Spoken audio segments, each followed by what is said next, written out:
That's nonsense. All right.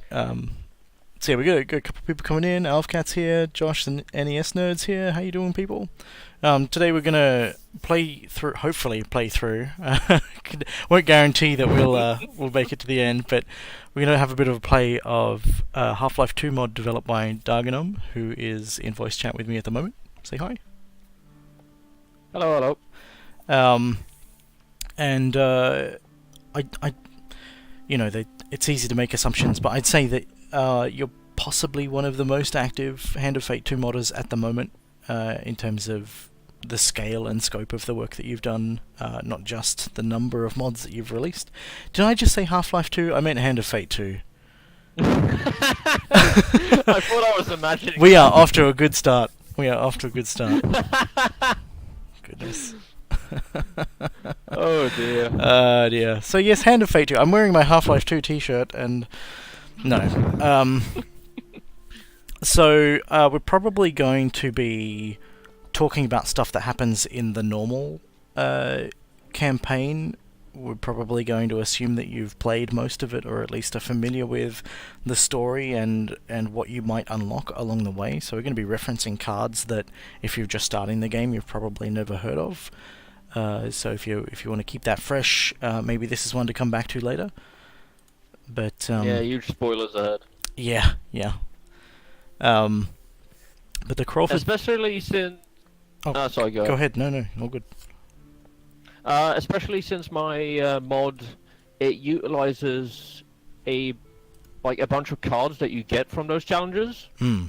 So even that is just a spoiler for the cards the player has available to them at that point in the game. Right. And that's a super interesting thing. Now, Crullford theme was Crullford theme. This is going to be a fun stream, I can tell. Crullford Fiend was the first Hand of Fate 2 mod to be featured in a Hand of Fate modding spotlight post. Do you want to talk a little bit about your feelings on that and how that yeah, came sure. about? It's a strange feeling being what did you call it? Like the premier model for Hand of Fate 2. But yeah, it was really interesting. Like I spent all this time on the mod, and then Lee and the folks at the Giant decided to start spotlighting mods in order to sort of kickstart the modding scene again. Because I remember originally when the modding tools were released, there were so many people scrambling to the forums, trying to figure everything out, and it was sort of like the rat race to try and get your mod out first and collect that recognition, so to speak. Yeah. And, I mean, it's tough as well in that the tools themselves are they're based on the internal tools that are used to make the game, and for anybody who's done a lot of studio work, internal tools are usually only as good as they need to be to allow the game or whatever else to be made. So any rough edges are just ignored because everybody goes, well, there's more value in adding features or fixing things than there is in tidying up or renaming some label to make more sense. Like, everybody knows because everybody can tell each other. But when you push these tools out to the public, it's very easy for them to feel counterintuitive or be difficult to understand. So yeah, lots of people in the early days, and it's worth also acknowledging that I think we still technically count the mod support as being in beta.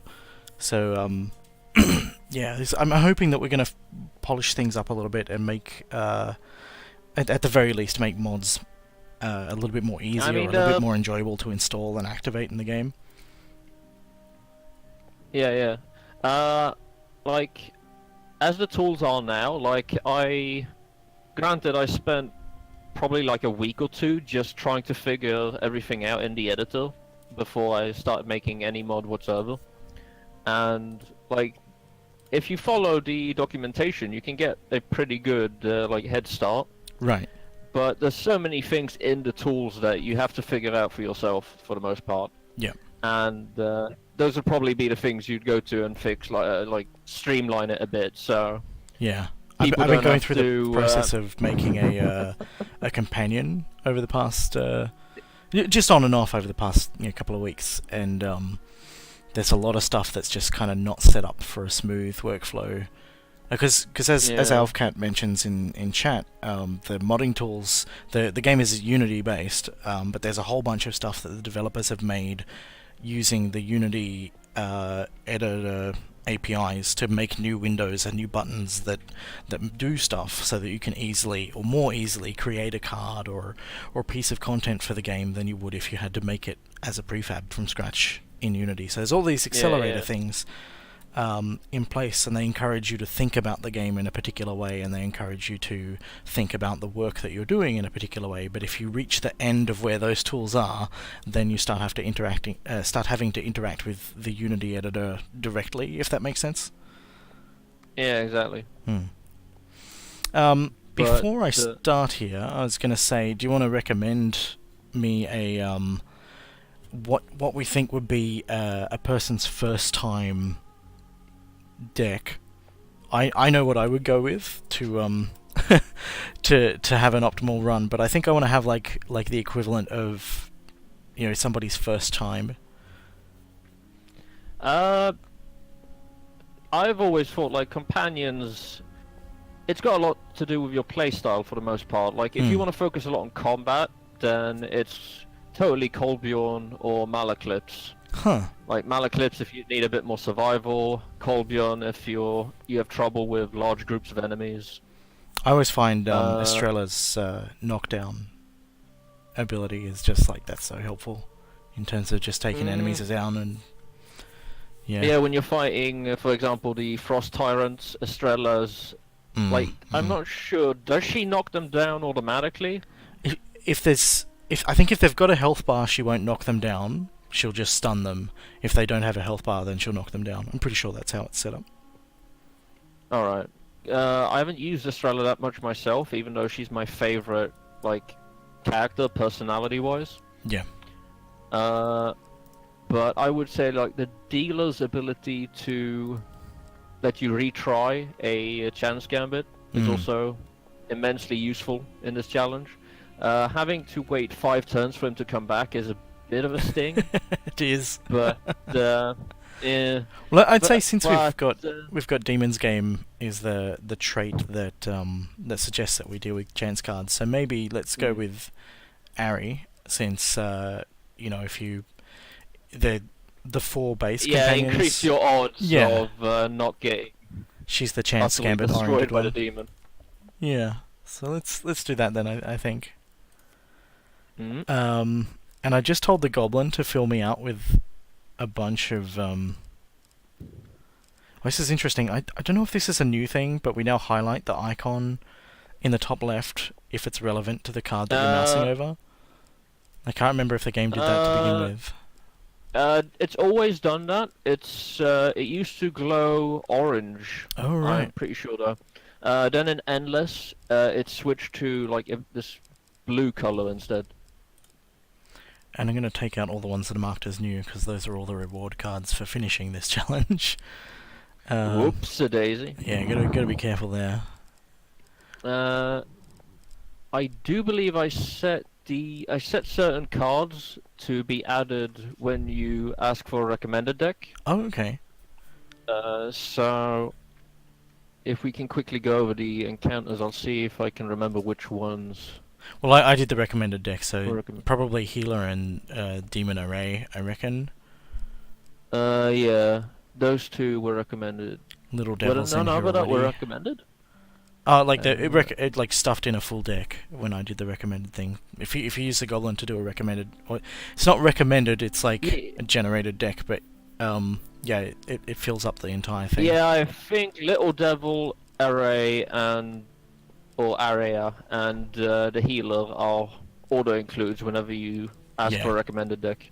Yeah, so I think we'll go with that, because that's going to help us in the end anyway. And I think I might go for Waterfall of Youth as well, because that's always pretty easy. Forgotten Dreams is also always great.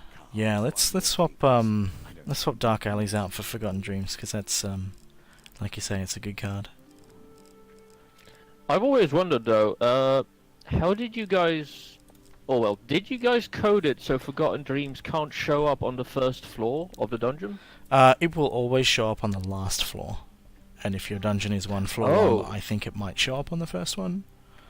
So that's something to be aware of, or test for. We might have made it so it doesn't show up at all, I can't remember. Huh. But I didn't know... I'm pretty sure it only shows up on the last floor. And that's why, like, in Devil, you're guaranteed to get it on the final floor. Ah. Hmm. I knew that it didn't show up on the first floor, but I didn't know it always shows up on the last floor. Is that something you guys did in the editor, or is it just coded that way? I wasn't involved with that particular thing, but I know that it's something that we either tweaked just before release or that we tweaked a lot after release. Because all these things are like weird edge cases that you make a big complex game, and whoever's working on this challenge Yeah. goes, oh, I want this card that lets me repeat things, and everybody else has designed all their challenges without that card existing. So it's it can be a bit of a challenge. Yeah, we built this city, like, what were you guys thinking about when you made this specific rooftop? It's like, I don't know, we'd have to go find the guy who made it. Yeah. So as far as weapons go, this is interesting because we've got like no indication of what kind of enemies we're going to come across. We only know that they're going to be chance gambits, there's going to be blessings and curses to worry about, and we have to worry about the cards. not being able to access the camp as well is the other one. So I think we might Alright, yeah. we might take Gladiator's Helm, wherever that is. Is that? There it is. I saw it. Come back. You here somewhere? Gladiator's Visage it is. Ring of Concentration. You know, I personally find the Ring of Concentration to be more hassle than it's worth. I find the cards easier to track when they're moving at speed. Really? Yeah. Yeah, if they're slower than a certain threshold, it's kind of... I find it tough. I've always been absolutely dreadful at the chance gambits. So you get Tiger's Eye So, in here as well. Yeah, they're tough if you're not great with them. Mm. And I might take. I tend to prefer the wheel and the pendulum. It's interesting. Those two are the closest things to being skill based that the game has, in that you learn the stopping distance and how that works, and then have to apply that. Whereas the others are Exactly. a little bit more observational, and a little bit more just thinking about what's going on. Yeah, mastering the dice is quite difficult. I think it's like just a case of understanding probability, which for some people is very obvious, and for other people not obvious at all. Yeah. Well, sometimes you just have those situations where you roll really good on 2 dice, and then you roll a 1 on the last one. You re-roll the 1 and you get a 2. Yeah. And it's like, I needed a 3! Ah, no! But, them's the dice. Yeah.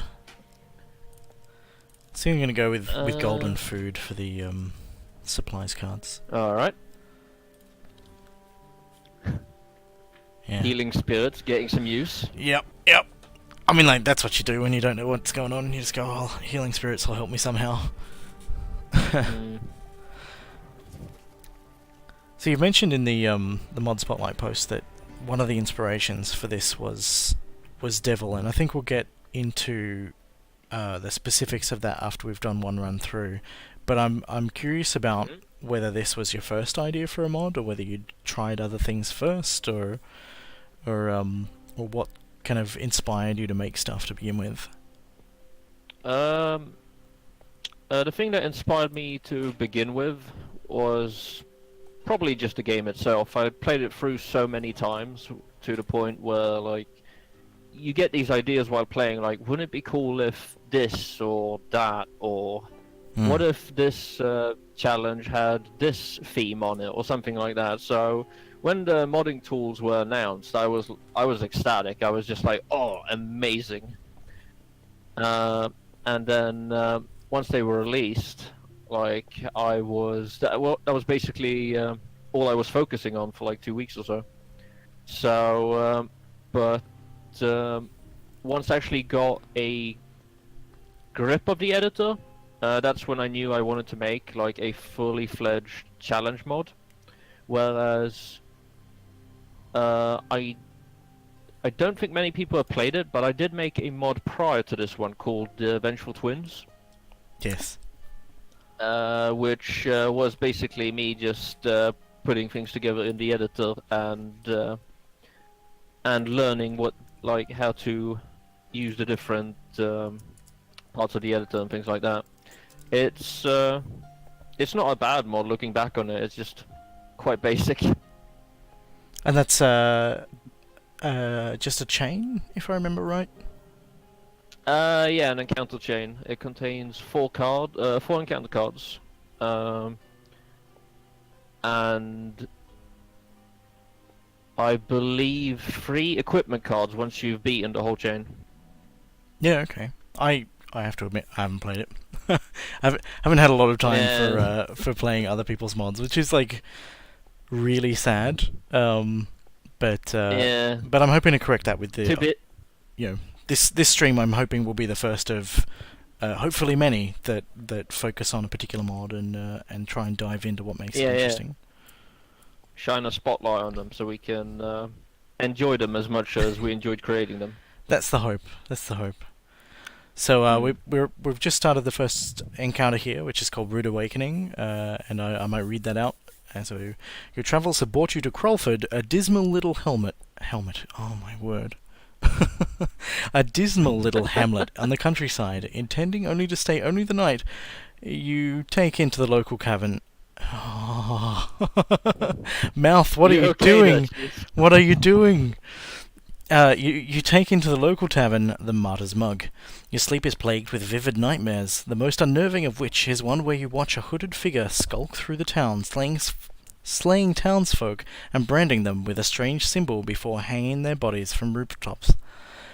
When you're finally released from your restless slumber, you wake to a commotion outside. I am definitely not in prime reading form. You step outside the tavern. Too late in the day. Maybe. You step outside the tavern to find a sickeningly familiar scene of dead bodies hanging from nearby rooftops. A crowd of townsfolk is gathering to take them down, many of them crying, and more still wearing expressions of immense dread. The Crullford Fiend has returned, a man shouts from the street corner, despite the attempts of nearby guards to keep him quiet. I saw it in my dreams. The demon has returned to heap untold misery upon us. His words trigger a dull burning in your side. You retreat back into the common room, which is empty save for Ariadne, who looks at you expectantly. You raise your tunic to reveal the source of the pain. The symbol from your dream is branded into your side and still glowing a faint red. The stories my aunt used to tell me are true. Ariadne exclaims with more enthusiasm than you're comfortable with. No, we have one of these lovely utility curses. This is a fun thing, because this doesn't count as a curse, and it doesn't count as a blessing, but it's presented visually as a curse, so that we can frame something narratively as happening. How long did it take you to work out how to do that? I'm trying to remember whether or not you'd started this before Endless was released or not. I know you had. You'd finished it before Endless was released, because I think... I released the Crullford Fiend a day before Endless came out. And then we broke it. And then you broke the whole thing. Oh, dear me. So, Strength is probably what you would have used as a reference for this, I think, maybe? Yes, indeed. No... Hold on, what was it? The Star Challenge, I think, is where you have the goblet, the scepter. Yeah. I think that's where I drew the main idea for this, yeah. Because that's another thing that's kind of interesting to note, is that the modding tools allow you to see all of the base game's content. You can't edit it, but you can look at how other challenges and encounters have been assembled. If you need, you can use those as references for doing things. So I think the Star Challenge and the Strength Challenge, I'm pretty sure both use these kinds of things that look like curses but don't count as curses, and that's pretty interesting. Yeah, So this has a trait Demon's Grasp. After each encounter, if you have at least 3 more blessings, if you have at least 3 more curses than blessings, the demon takes control. It's just like a really interesting trait in that when you first play, you have no idea what the demon taking control entails, and so yeah. maybe you're interested in seeing what that means, maybe you're interested in avoiding it, but it's framed as something negative. So, you kind of... There's certain risk involved if you do want to explore what that is. Yeah, I was tempted originally to just say like exactly what it does, but at the same time, like getting that sense of exploration where you don't actually know what the card is about until it actually hits you is I think like it's a a lot big of fun. thing through Like, the game, right? Like that's a big thing through Hand of Fate 2, is that you uh, experience things, and in that experience you learn what they mean so that you can do better on your next run. yeah, exactly. Uh, it's all like the double challenge where you don't know what's going on Yeah. until you either succeed or you fail. Most likely fail. Yes. Which is like this whole challenge is essentially my tribute to the devil challenge. We were saying earlier that I kind of view this as, because there are a couple of challenges in the base game where if you take a certain piece of equipment in or something, you get a hard version of that challenge. So if you take the is it jousting armor into the strength challenge, you get like a version of the strength challenge where you're attacked by an ogre Yep. all the time. Or if you take Jousting armor. yeah, is it The holy encrusted mace? mace. Encrusted mace, yeah, into Encrusted mace. Empress, I think. You got to get like Yep. twice as many blessings, but it unlocks a special token on that card. And I really, really, really dig those sort of like, you know what the rules are more or less. The rules themselves haven't changed, but or the Yeah, difficulty of what it is has been amped up. And I kind of feel like even though this has different rules to Devil, the things that make Devil what it is are very present here, and this feels like a kind of that sort of spin on finding a harder version of what is Endless and how does it work and how do we take those mechanics and amp them up a bunch. I think it's pretty cool. Yeah. I'm glad that shows. I put a lot of effort into making it like essentially the devil challenge, but with a lot of replayability. Right, because that's the other thing as well. Once you know the devil challenge is not. There's not a lot left in it, so far as replayability goes, in terms of things that are intrinsic to that challenge. It gets you once, and then you're like, all right, game, I've got your number now. I mean, there are things like, say Strength, for example, where Strength is about encouraging you to do deck building that gets you healing outside of combat, and things that counteract the negative effects that challenge has. Once you know that you have to do that, the challenge itself is not particularly hard, but that challenge offers a lot more in terms of things that you can re-experience and enjoy re-experiencing. Yeah. Apologies if you... I heard a transformer in the background. I heard a transformer in the background. No, that's my neighbor's drilling. Oh, exciting. They do that from time to time for some reason. We moved in 12 years ago, and they have, like, every now and then, like twice or 3 times a year, they will just start drilling for some reason. I don't know why. That's delightful. You'd think that if they were renovating, they'd get it all done in one go, but no. They're a professional hole maker. People bring them things and say, I want a hole in this. Yeah. So we'll continue on with Yeah, this. hopefully they'll stop saying. Yeah. Continue, get through this first challenge, and it's common in Yep. Hand of Fate 2 for the first challenge of a first challenge, the first encounter of a challenge, or even the first encounter of a chain to be a little bit more wordy and kind of setting Mm. the scene and setting the tone a little bit more. Yeah, yeah. Ariadne's just said that the, the stories that she'd heard as a child were true, and then another voice enters. Do not fret, adventurer. There may yet be hope. You turn to see an old woman entering the room, her eyes focused on you through her spectacles. Somewhat bewildered, you ask who she is. I am Hetra, the only living person left who witnessed the demon's last visit to Crullford. A demon! I knew it, Ariadne says with a wide smile. So how do we get it to show itself so that I can hit it with my hammer? I really like the way that you've put a bunch of characters, like companion-specific dialogue in here.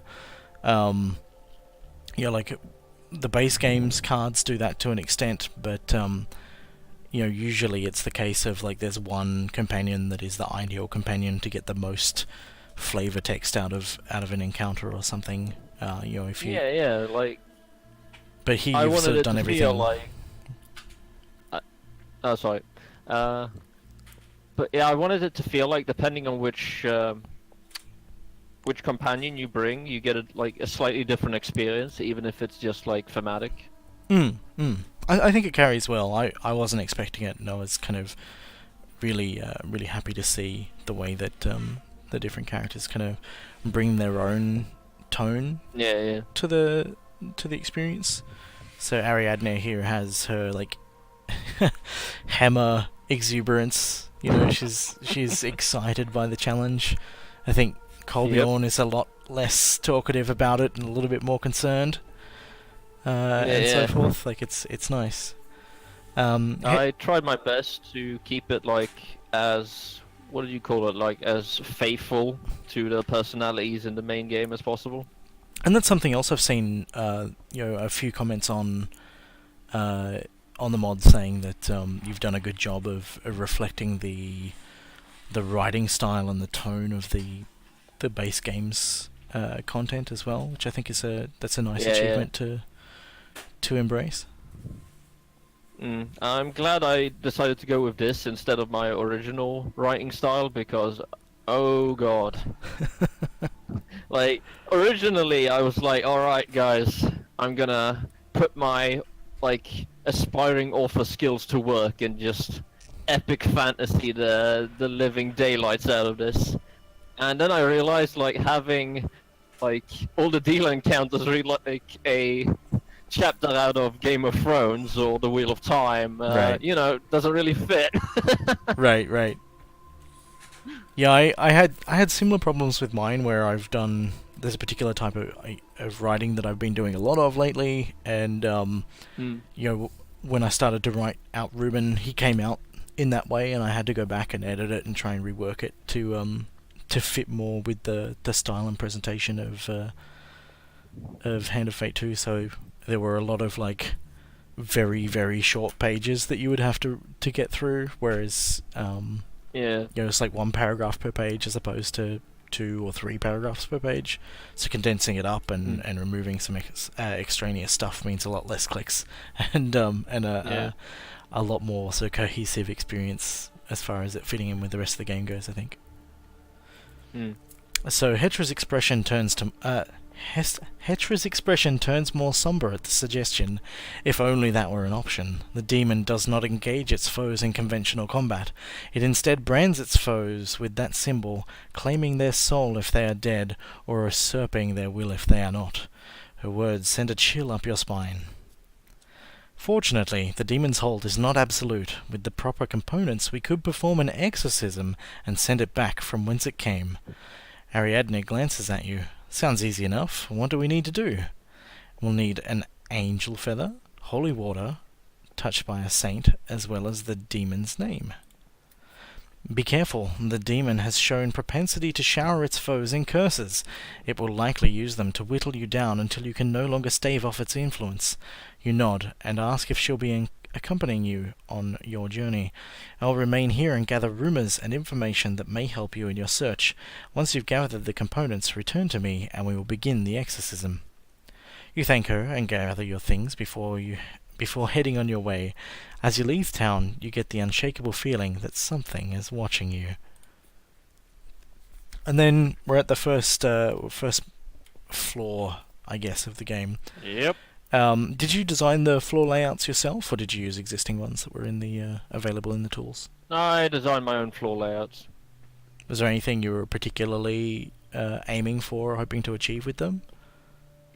No, not really. It was mostly just evoke the feeling by roughly where the player starts and where the stairs are located, to just feel like you start out in Crullford and then you sort of scour the surrounding area and travel around the immediate area before returning.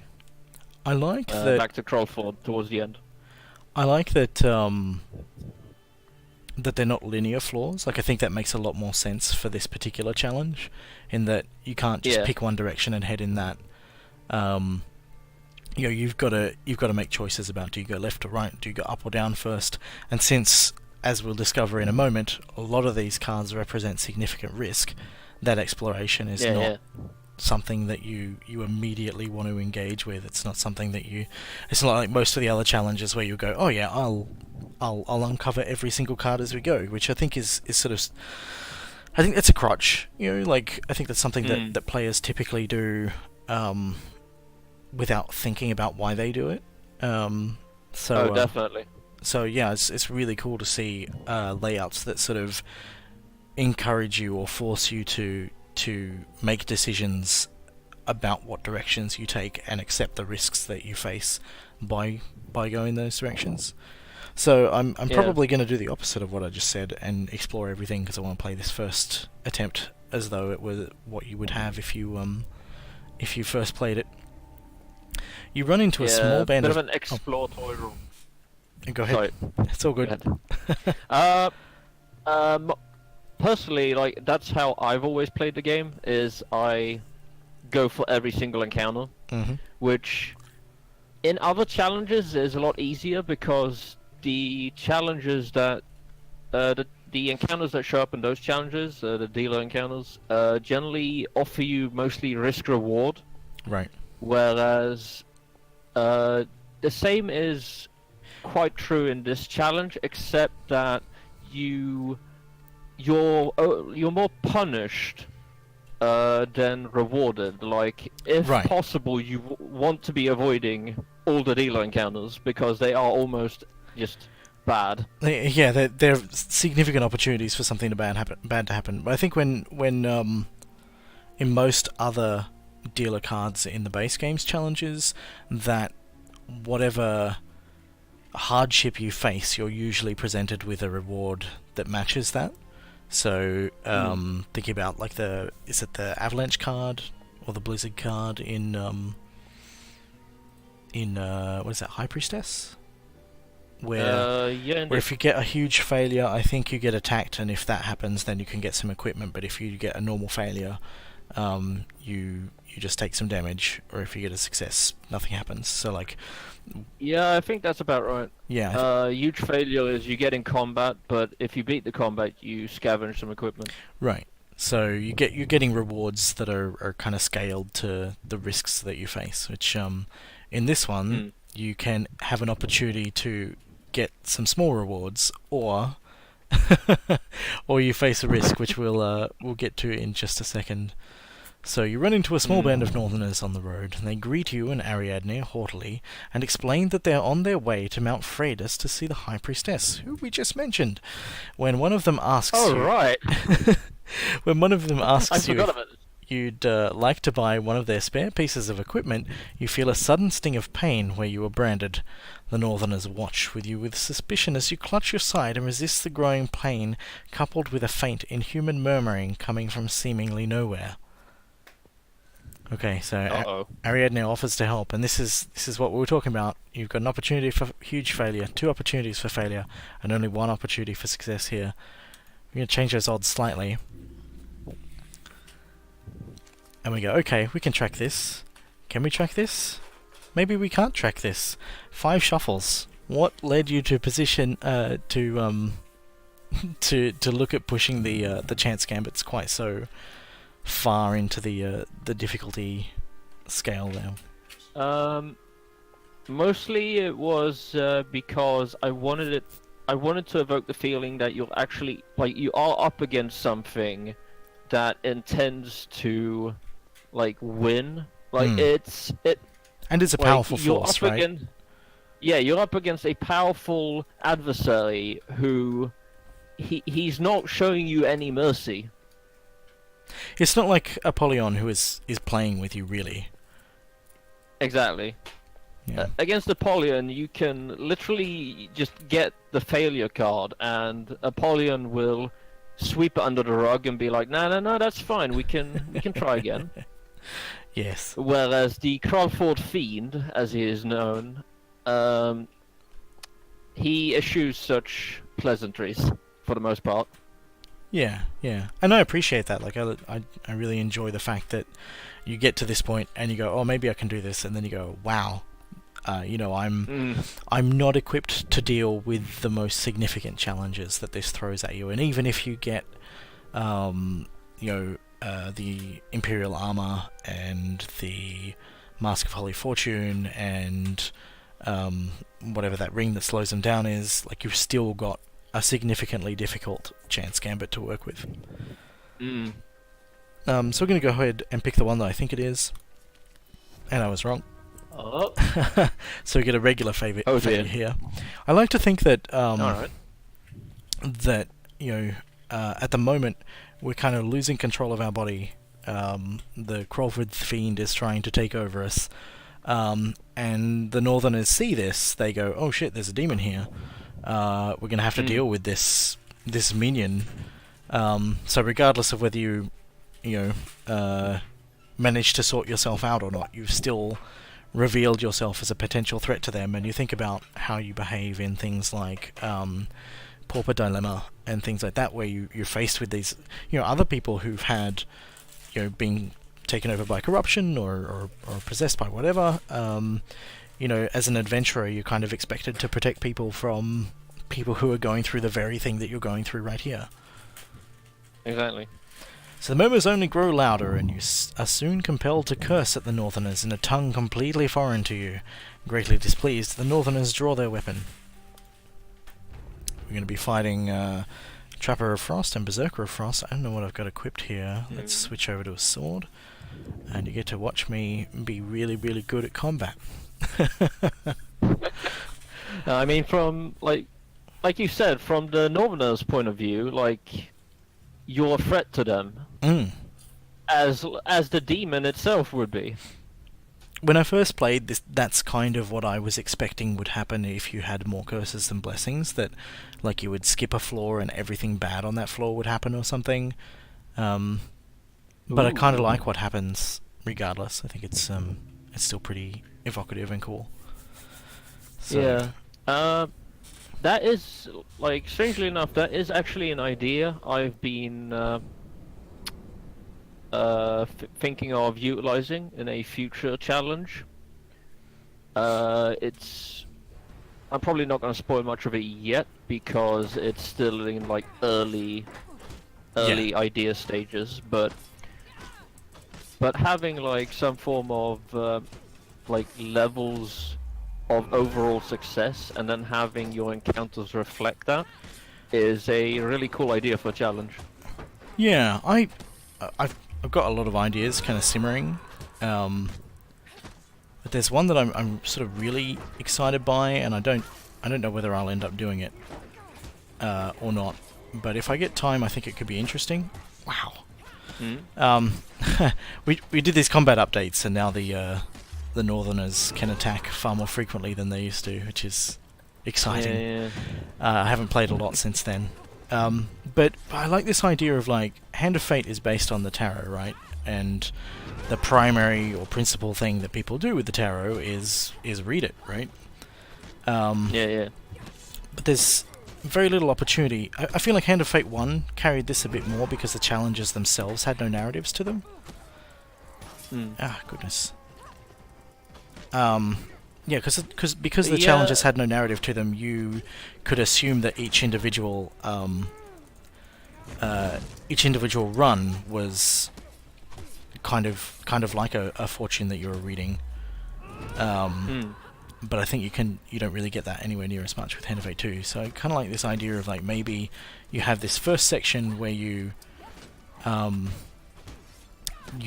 pull out the cards that are going to end up being featured in the rest of the challenges you play, and the idea is that someone's reading your fortune, kind of like Purgatory, but Purgatory just like it's over so fast that you don't get any sense of of discovering. You don't go, oh yeah, that's what that means, or oh yeah, I should have been expecting that this would come this way. So I think you would need like a set of abstracted cards that represented, maybe one of 5 possible cards from your deck. But yeah, I like this idea of like this kind of fortune telling aspect where you're told what's coming and it's up to you to work out how you're going to anticipate that and handle that. I think that would be an interesting kind of I never actually thought about that, but Soothsayer, the encounter, does that really well, I think. Yeah, Purgatory's the same sort of thing as Soothsayer, I think. I don't know, is Purgatory in this game or the last game? They blur together for me. Purgatory shows you blessings and curses, and then you choose if you want to get all of them or just avoid it. And that's kind of what Soothsayer is, except Soothsayer puts some narrative to each. That's probably why Soothsayer sticks out more in my mind, I suppose. But so I think Soothsayer is just normal gain cards, whereas Purgatory's curses and blessings. Yeah. Whereas it'd be cool to like kick that up a notch and make it about encounters rather than pain or gain. Yeah. Yeah, that'd be a really cool idea. I feel like the closest thing we've gotten to that is the wheel challenge, where you speak with the fates, and they set up a wheel gambit where each card in the wheel is a card you brought to the encounter. To the challenge, I mean. Wheel's really exciting, I think. It's far more abstracted than all the other challenges, and I dig that. The first time I played it, long before release, there was a bug where it was only 1 floor long, and I was like, oh, this is really interesting. They're asking you to accumulate these resources and be thoughtful about how you build your deck so that you can get everything that you need within 1 floor. And then it turned out that it's not meant to be 1 floor long. But that's the thing. That's why I help test, is because I get to see these things, and Outlands and Outsiders changed a bunch between when I first played it and when it was released as well. So it's cool to have the opportunity to watch these things grow over time and maybe even draw some inspiration from that as well. Yeah, indeed. So you find an opening in the struggle and promptly make your escape, leaving the angry Northerners far behind. So basically, surrounding the tavern, we're going to find Northerners, we're going to find villagers, and we're going to find graveyards. Is that the 3? Are there only 3? Yep. Yeah. Those are the 3. Yeah, and there'll be similar sorts of encounters where I might not read them all so that we can move through the challenge fairly at a decent pace, but they all present this same kind of thing where it's a sort of fairly friendly context that you enter into, you're becoming possessed, they feel threatened, and then you're presented with a super difficult chance gambit that you either do really badly on and have combat, or manage to pick out the success and get some reward from. So Exiled Noble, this is using the Waterfall of Youth card art. I think the card art choices in this have been really good as well, in terms of just what the art evokes and what it suggests as well. So while traversing a forest, you come across a waterfall and stop to get some water. You soon hear footsteps and turn to see a young woman wearing noble attire. It is not often that I find travellers in my parts of the wood, and possessed ones less often still. She chuckles when she sees your surprised expression. Come, traveller, join me in my humble abode. She gestures towards a nearby cottage that you could swear was not there a moment ago. You enter her home to find rows of books, alchemical components, and various magical instruments spread out across almost every visible surface. The woman looks about the room and then gives somewhat of a shrug. Pardon the disarray. I have dedicated all I have dedicated all to my ridding myself of my condition. I'm dreadfully close to succeeding. Wow. But the final components are expensive, and I fear the outside world does not take kindly to the thing I carry. But you are not here to listen to me ramble. No, you're here to cure your own condition, are you not? You nod sheepishly, and the woman smiles. I can offer you the name of the thing that torments you, or if you tire of fate's fickle fortunes, I can use whatever magical boons you possess to heal the scars that have been left on your soul. So we're being offered an opportunity to ask for the demon's name, which is one of the components that we need, and we're also being given an opportunity to remove some curses. This is interesting because we're paying blessings to remove curses, which is great in that it gets rid of curses, but not so great in that it doesn't change the balance of curses to blessings, which is the thing that can result in that possession curse. The difference between curses and blessings is just as important as the amount of curses you have. Right, exactly. And I appreciate as well that you've put a whole bunch of your own curses in that are on their own not significant handicaps. They're quite a bit weaker than the normal curses. Right. And I'm actually glad I gave the demon its own suite of curses because it keeps the theme of you being possessed by this demon and it heaping its own nature onto you. It keeps that theme going. As opposed to if we simply drew curses from the normal curse deck, it could be like the wheel rotates in the opposite direction. And you're just sort of wondering, well, is that relevant? I guess the demon's really bad at wheel gambits. Yeah. No, it's good. I think they fit really well. I think they're very nicely done. So we can ask about the demon's name. Such information does not come cheap, I'm afraid. I must demand quite the ransom for it. But that should not be a problem for a strong traveller such as yourself. Ask for 50 gold, which you can't have. I love getting this card as like my first or second card before I've had a chance to get anything else. But we'll understand more about this card's role in the challenge in a little bit later. We could threaten her. I'm pretty confident that she's going to curse us if we do. So we're going to avoid that. Unless you think it's a fun thing to do. Well, it could be a good way to show off the. All right, we'll do it. What's it called? The utility card that we have. Yeah. So what happens when you actually reach 3 curses? Yeah, I think we'll get there soon enough, but we'll do this anyway. The woman lets out a loud laugh. You fool, you played right into its hand. Every immoral act you perform, however desperate, only hastens your demise. You're taken aback a bit by her words, but raise your weapon against her regardless. Thostraz will wear your weak-willed carcass in the end, it seems. Now, unless you wish to waste my time further, I have work to do. She storms towards the door indignantly and opens it, gesturing for you to leave. You leave, and as you make your way through the forest, you feel a dull sting where you are branded, as if the demon has grown in power due to your actions. So we have learned the demon's name, but we now get one of my favourite curses, Lust. So you lose your companion for 2 turns every 5 encounters. The trait's called frivolities. So this is the demon, as you say, putting his own behaviors and tendencies onto you and causing you to behave in ways that you might otherwise not. We'll leave it to viewers and readers to determine exactly what that means in the context of the narrative. Yeah, But indeed. but yeah, no, it's funny. So we get Sloth as well, which has the inertia trait, where we lose 5 life every 3 encounters. So we've just acquired 2 cursors, which means we only need to acquire 1 more, unless we acquire more blessings, before we activate that thing.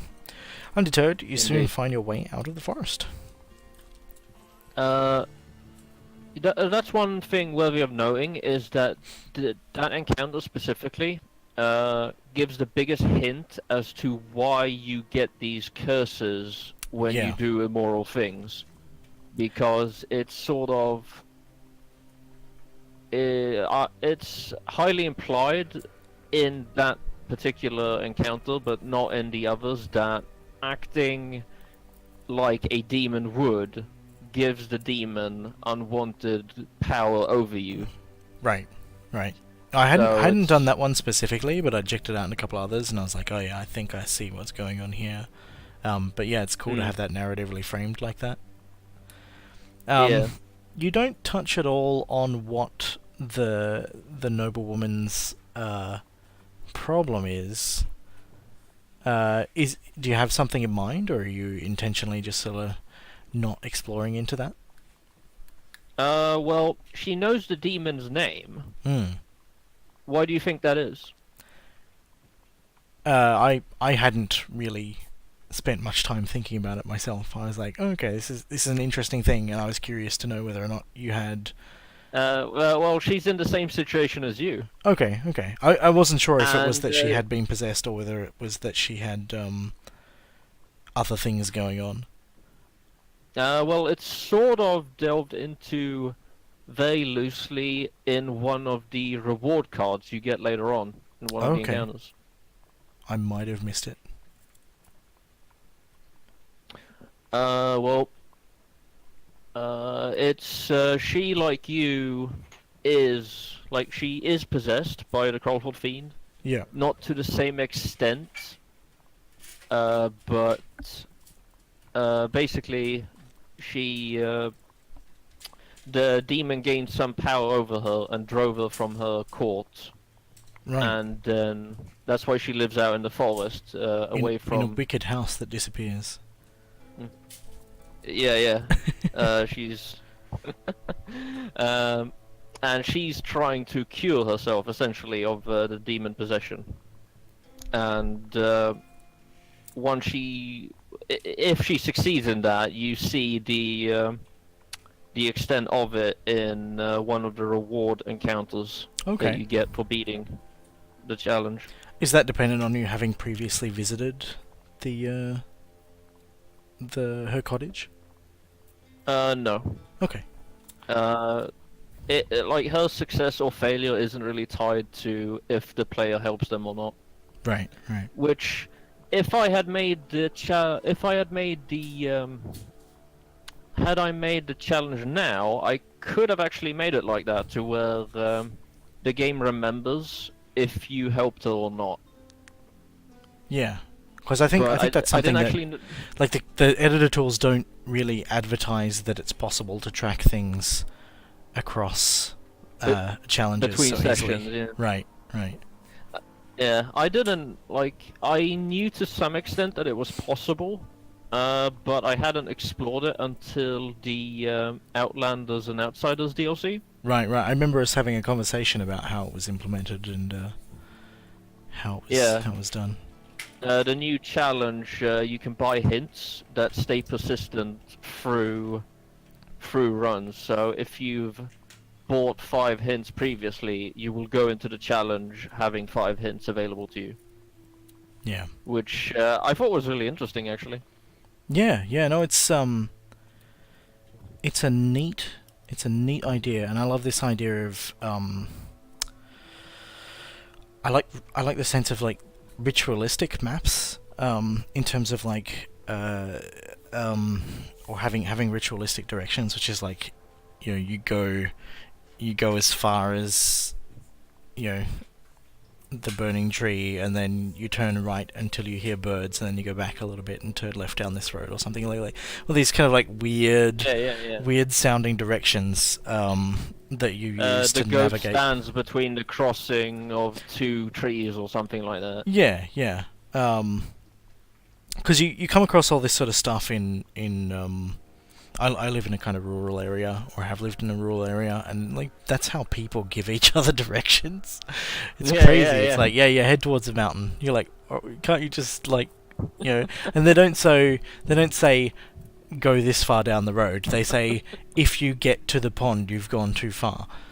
Yeah, I love all that stuff. It's really evocative. Well, yeah, exactly. You don't have the exact metrics when you're just like living in like almost in the middle of nowhere, and you have to like you make your own directions for the most part. It's like you don't have a GPS or anything like that. Like back in medieval times, it's like, oh, you want to get to the hidden mountain pass? We'll go down the road until you get to the hill where the sun stands tall at noon or something like that, and go between the passage of these trees or whatever. And it's just like, okay.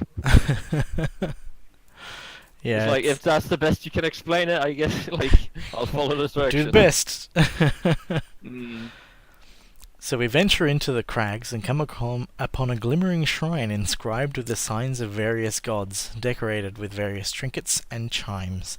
Offerings of all sorts lay spread out around the shrine. "Welcome, seeker," a man appears from nearby, startling you. You begin to explain that to the shrine keeper while you're here, but he soon interrupts you. "You need not explain. I know why you're here. You've come looking for the aid of the old gods, as will do all who come here." These are old gods. I don't know where old came from. I just stuck that in. No. You're just calling the gods old, are you? Yeah. A bit of heresy. They're going to be angry at me now.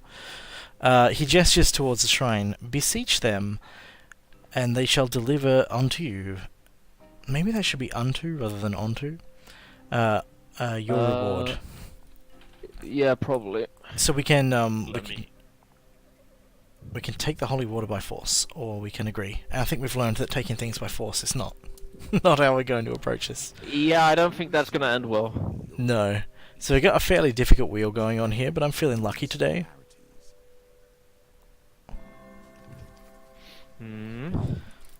So we're going to get the holy water. Oh yeah!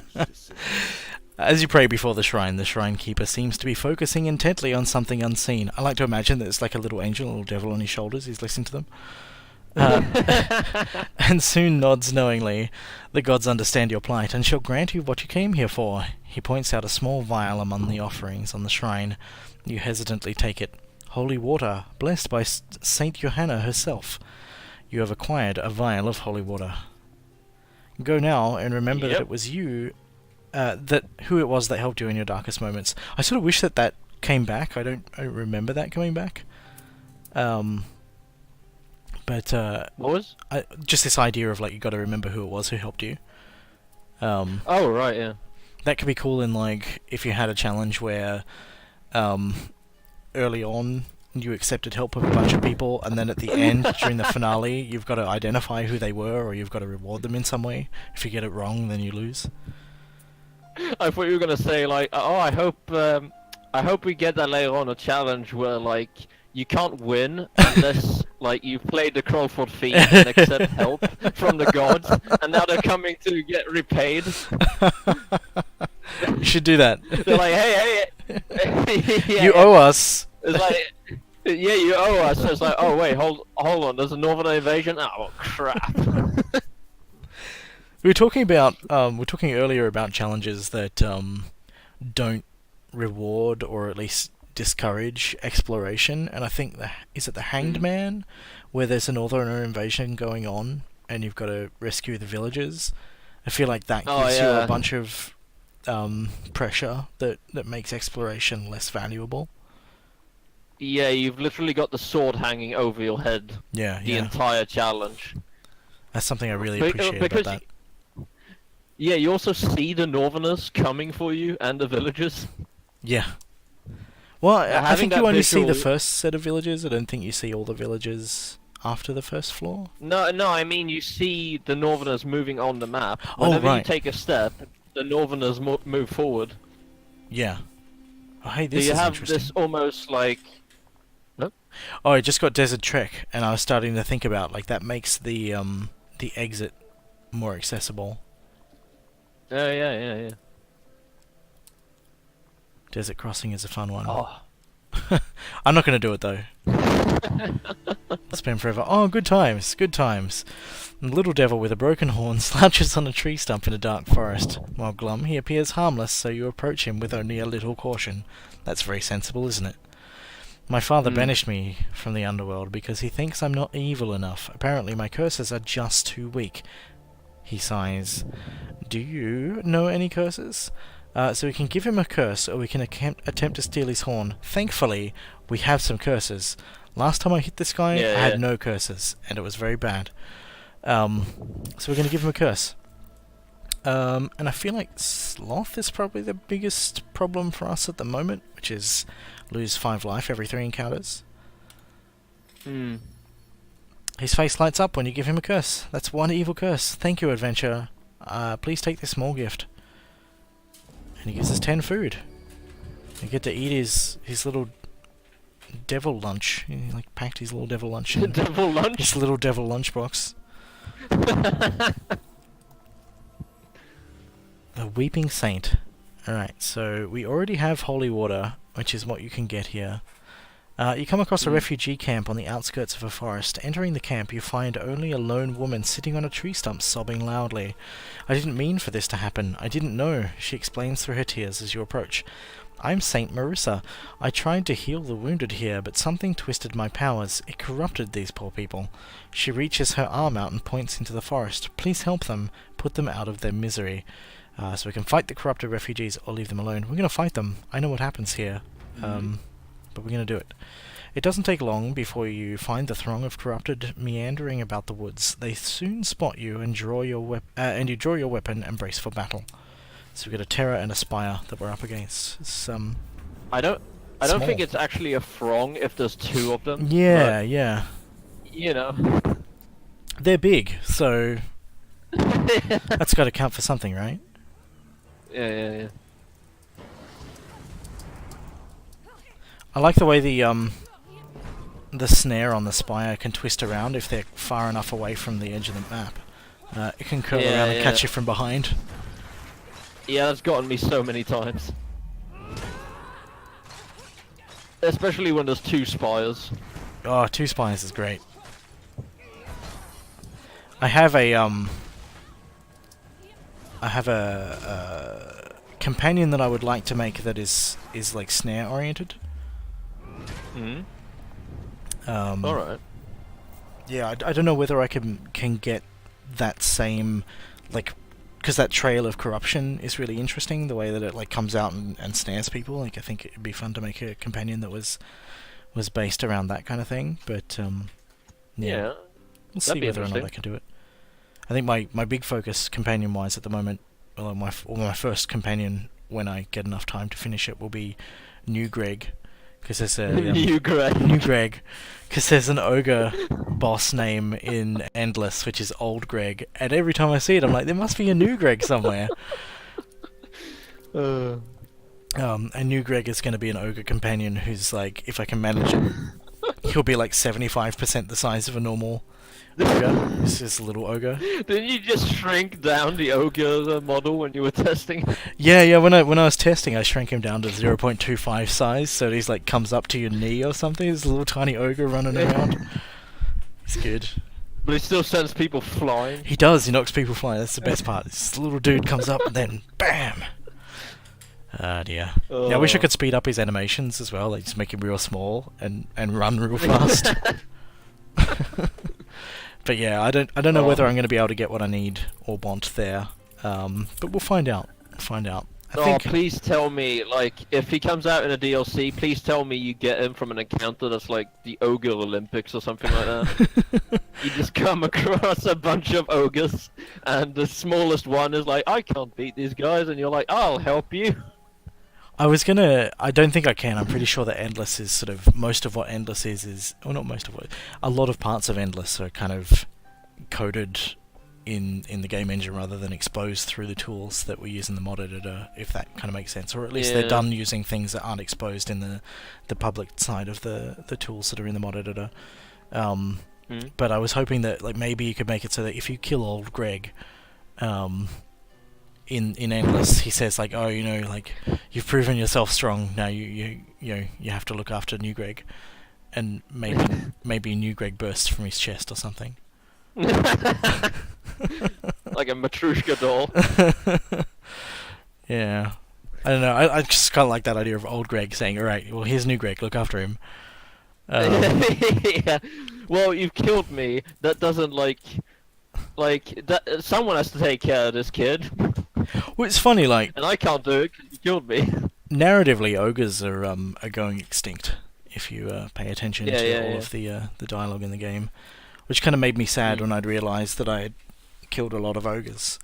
But yeah, so like I think that could be fun to do if you have a companion that's like part of a dying race or something. Like I think that would be an interesting thing to explore. I only feel bad when I kill Thomas. Oh, Thomas, yeah. Thomas gives you a lot of food if you kill him. But he gives you a lot of equipment if you don't, so...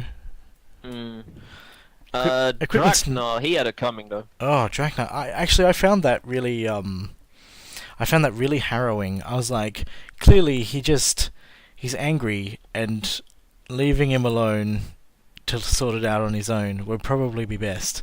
It's like... You kill him over and over and over again, and he just won't die, and he's still very angry, and you're like, oh, dude, I'm sorry, just you know, it's gonna be okay. But he's still like, you know, he's like the knight from Monty Python, the Holy Grail. He's got like no arms and no legs. He's like, come on, I'm gonna kill you. Merely a flesh wound. You're bleeding arms off. But yeah, so we've... We've slain the last of the corrupted, and Marissa steps out from among the trees. For a moment, she simply regards the bodies before turning to look at you. You have my serious gratitude. You have my sincerest gratitude. Please name your reward so that I may repay you.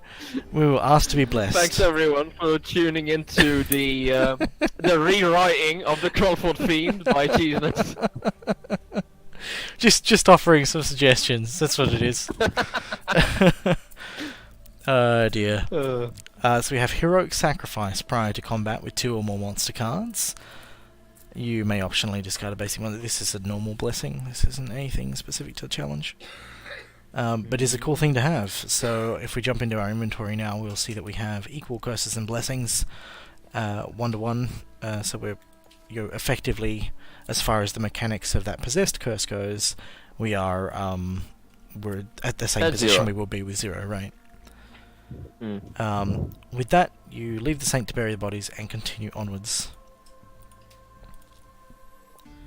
Fallen treasure with these adorable claw trolls.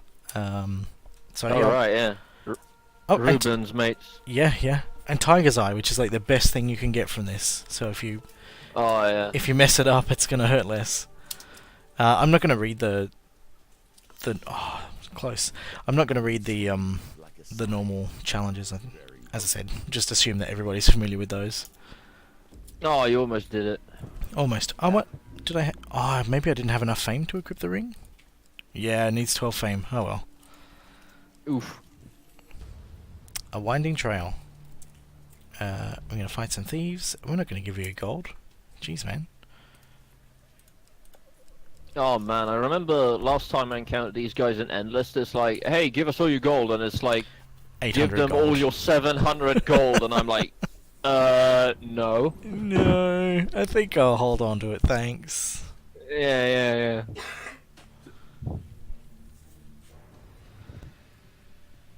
It always made me laugh with the helpful priest. He's like, for a small, like, helping of your provisions, and it's like, give him 80 food. It's like, yeah, no. What? A small helping of half your food. Yeah, just for a small morsel, enough to feed an entire town. for a year.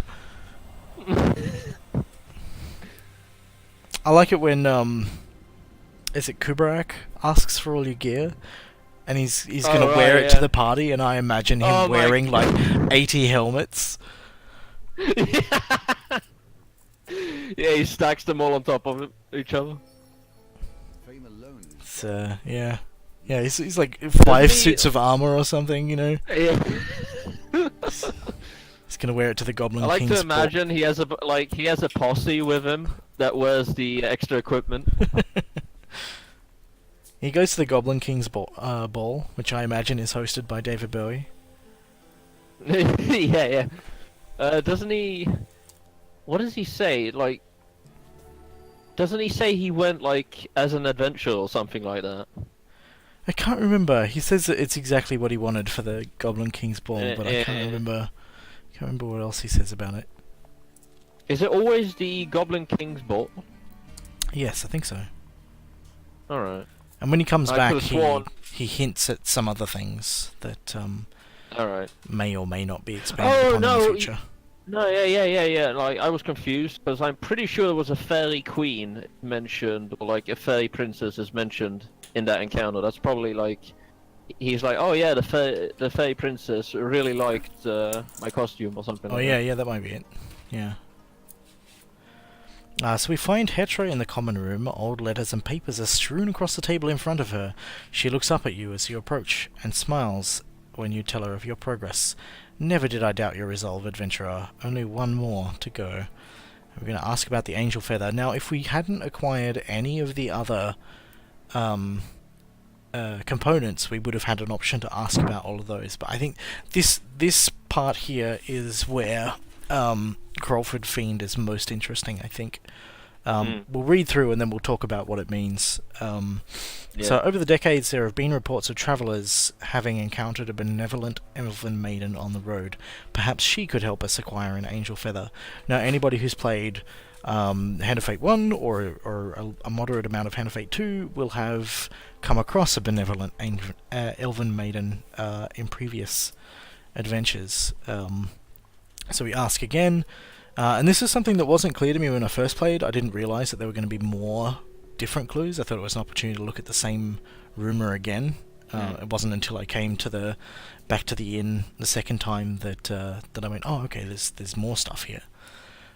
So there was a man in town recently who boasted that his collection contained everything one could imagine. The morbid debacle some days ago drove him away, but if you can find him, he might have an angel feather. That one doesn't sound so familiar. But I think is it the same? Does the guy in is it the Emperor? Is that in Challenge? Where you have that guy. That hint is for one of the dealer encounters. Right. But it uses the art from an encounter in, although a spice in the Emperor Challenge. Does that the merchant? Yeah, does that merchant say that he has everything? Is that a reference to something he does? I can't remember off the top of my head. No, I don't think so. Okay. So we've got this mix of things that are both things that we encounter within this challenge, things that we as first-time players are not going to be familiar with, but then we have references to things that we are super familiar with, like the old maiden, or the maiden, depending upon how far through the game you are. Angel feathers are prized among alchemists for their immense magical properties. Should you come across an alchemist in your travels, perhaps they can be persuaded to part with one. So the noble woman had a whole bunch of alchemical things, so maybe you could interpret that that's the alchemist that's referring to. But we also know, if you've played far enough through the game, that there's another encounter that involves an alchemist as well. And so on and so forth. Angels are immensely reclusive creatures. It makes you wonder why demons and devils do not walk freely among us, while devils walk freely among us, while angels do not. That's a reference to what goes on later in this encounter, but it kind of hints that maybe you're not going to have an encounter in your deck that's going to help specifically with that one, or specifically for that case. And I've just gone and done something very, very bad to my Slinky. I guess I'll deal with that later. It says Renar, the local blacksmith, claimed to have met a dwarf not too long ago that was looking to trade for an angel feather. Perhaps this dwarf has also had a run-in with demonic forces. In the devil encounter, you come across a dwarven trader who has an angel feather. And This I think one's a bit on the nose, isn't it? I was gonna say this is probably the most obvious one out of all of them. But it's good to have this as an anchor, so that if you don't get any of the others, this one is definitely gonna stand out, and you go, oh, I do have that encounter. The crackling sounds from the hearth make themselves heard in the absence of conversation. We've exhausted all our dialogue options, so we're leaving. Be safe, adventurer, Hetra says as you step out. Yeah, it's interesting. I didn't realise that Crullford was in the middle of a desert. Neither did I, actually. Until we got the desert crossing encounter, I don't think it was. They must hate us. I mean, we just turned all the forest around the town into a desert. I like to imagine they're like, oh yeah, the harvest was good this year, and then someone walks in and is like, hey guys, what's going on? And someone's like, hey yeah, the demon, he turned all the fields into desert. Yeah, sorry guys. Crops are going to be light this year. I guess. So we've hit the it's the same roaming northerners again. That's always like a funny thing with Hand of Fate, because you can get these just hilarious clashes with. Yeah, I like when you use the what is it? Is it the Dead King scales to reproduce a card in a wheel gambit? And if you do it on the burning house where you've got to rescue people, there's like you just add an extra dude in the house to pick up. yeah. The funniest thing I've done is what is it? You're infiltrating the Emperor's palace through the sewers, and then suddenly like someone walks up to you and they're like, "Hey, like here's a load of money. Go procure me a ship so we can go to this island." Yep. And you're like, "All right," and then you just get on a ship and you just sail away. I like to imagine that's sewers. really bored sewer cleaners who have made a little paper boat that they're pushing around the sewers. Oh dear. I like when you're in the sewers and you come across an Empire fort sitting in the middle of the sewers. Man, the Empire they don't mess around when it comes to. They're very serious about where they place their security, you know. It's good though. It's good though. Well, actually, it's funny when you go for a walk in the sewers with Ruben. Like, he doesn't care where you are. You can still climb up a hill and drink from a fountain and whatever. Or when you go to the top of Mount Freydis, and you get to the top floor, and then it's just like you get to the north encounter, and it's just like, I guess we'll go down the mountain and just leave, I guess. In the middle of our journey, you know. It's good.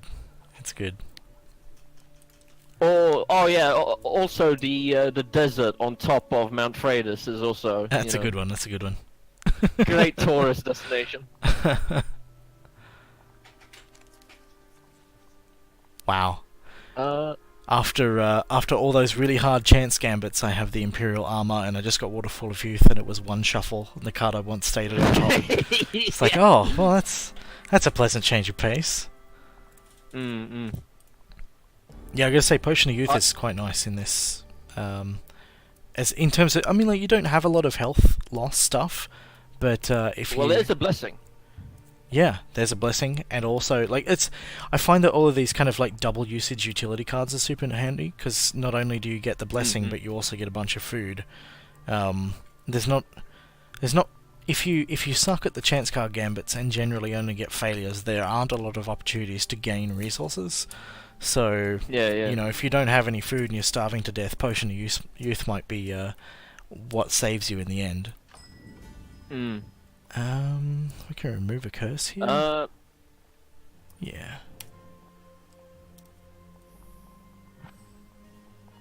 It cost us 10 fame, so we can't wear any of our gear, but whatever. I like that you can buy information. We'll pay 5 gold to see where we can go. The last time I did this, it told me where the exit was. Oh, there you go. But yeah, I was like, I know where the exit is. That was not helpful. Yeah. Oh, ain't that a slap in the face? Well, I mean, I know where it is, so I can just leave it there and explore the rest of the cards and go back and get curse removal. Yeah, I suppose if you get more curses. Yeah. Oh, here we go, Mystical Island. Oh, here we go, Mystical Island. Not only is Crullford surrounded by desert, but it's also surrounded by ocean. No, like the person who's giving you money here to sail away, he's trying to leave Crullford because he's sick of the demon shenanigans. Yep. He's like, just find me a ship, find me a crew, I don't care, just get me out of here. And then they go and they find this giant, lovely crystal castle that you could live in, and the crew goes, well, actually, what we're going to do is we're going to loot everything, and then we're going to take you back to Crullford.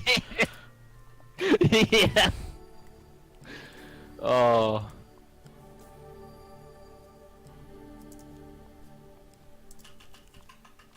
Oh, and I got the gladiator's visage as well. You have to fight the pirates if you don't pay them, right? I think you get less treasure out of it. Alright. Because you promise them a cut of, like, you just say, you don't need to, I don't need to pay you. You're going to get all this treasure. But if you don't get the success, then I think you have to fight them as well. So if there's no treasure, then they're angry. Exotic lies, man. That's what I'm in it for. Are exotic lies actually a thing? Because I've never seen that term anywhere else. No, I think it's just a bit of wordplay there. Alright. Oh, whoops. Oh well, I guess we're paying a lot of money for that food. And Ariadne helped us. Yeah, thanks, Ari. You're great help there. Yeah, you can buy a lot of stuff on that card if you're. I think. Yeah, I mean, Chester's probably the saddest figure in the whole game, isn't he? Because people think he's crazy. Yeah, people think he's, oh, this is a funny guy, right? He's kind of silly, he's kind of crazy, he's got funny stories, and the dude is just messed up and heartbroken.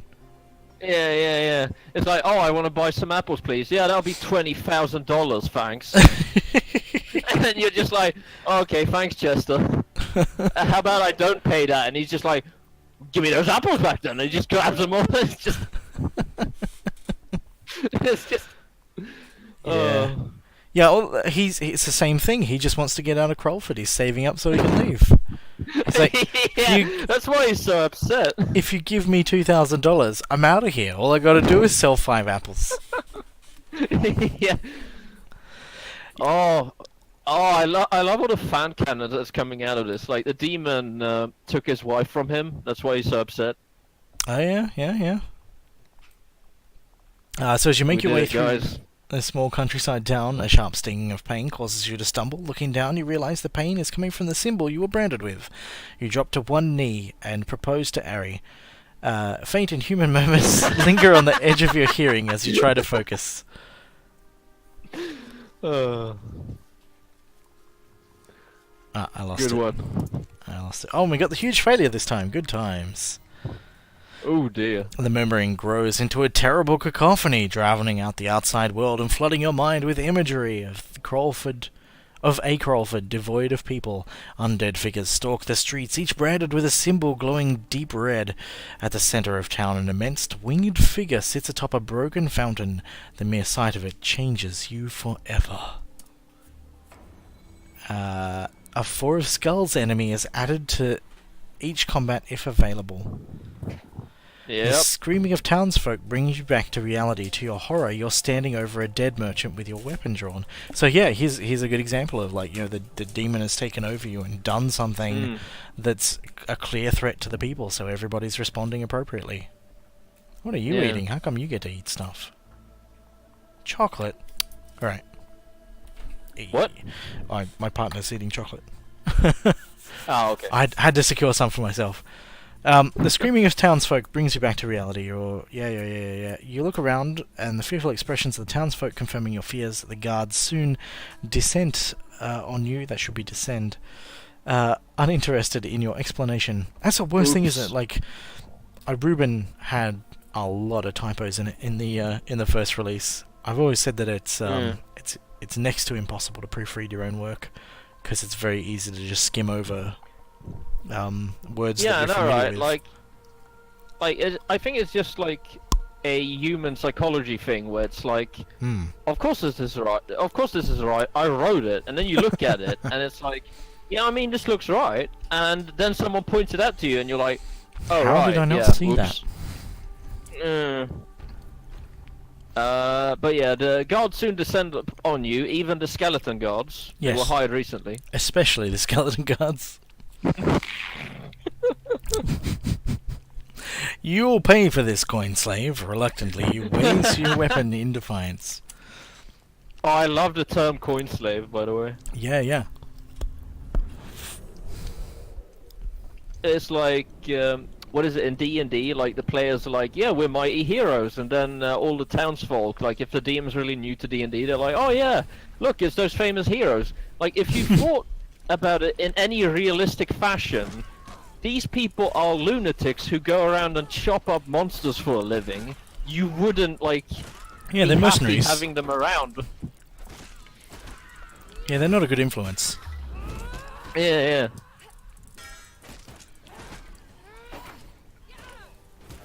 I keep watching these skeletons come back to life and ignoring the ignoring the dudes that are attacking me. They're dedicated to the job, man. They are.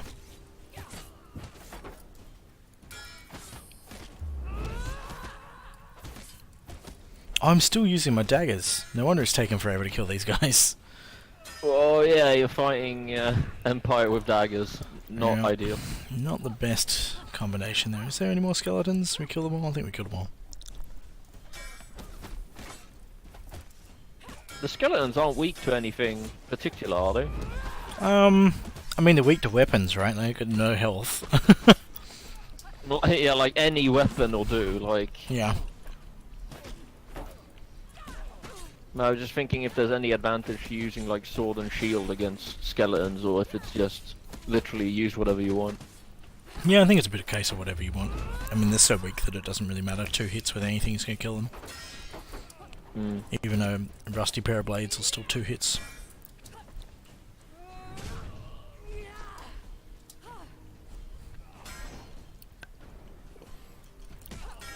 Just have a quick drink mid-combat there. Knew that potion would come in handy. I don't know if you've noticed the theme running, both the thematic and gameplay themes running with the demon's own unique curses. Maybe not. Do you wanna talk about that? The thematic theme about them is that they are modeled after the 7 deadly sins. Right. Which is quite fitting for a demon. And as such, they all have quite fitting ability, like effects. Whereas gluttony will make you eat more food, greed will make you stow away your spare money, and lust makes your friends a little bit less available. Yeah. And wrath was probably one of the more interesting ones to make, because because at first I wanted to be like, enemies do more, enemies would deal more damage to you, although I couldn't find a curse that did that effectively. It was always the ones in the base game are tied to specific factions, if I remember correctly. So eventually I came up with the idea, well, you're drawn to battle, so what if X amount of steps you have to fight some enemies or something like that? But that got really weird, where you've just come out of an encounter and immediately out of nowhere comes 4 enemy cards, you have to fight them. Here's 4 skeletons. It's like, I'm not even in an encounter, what's going on?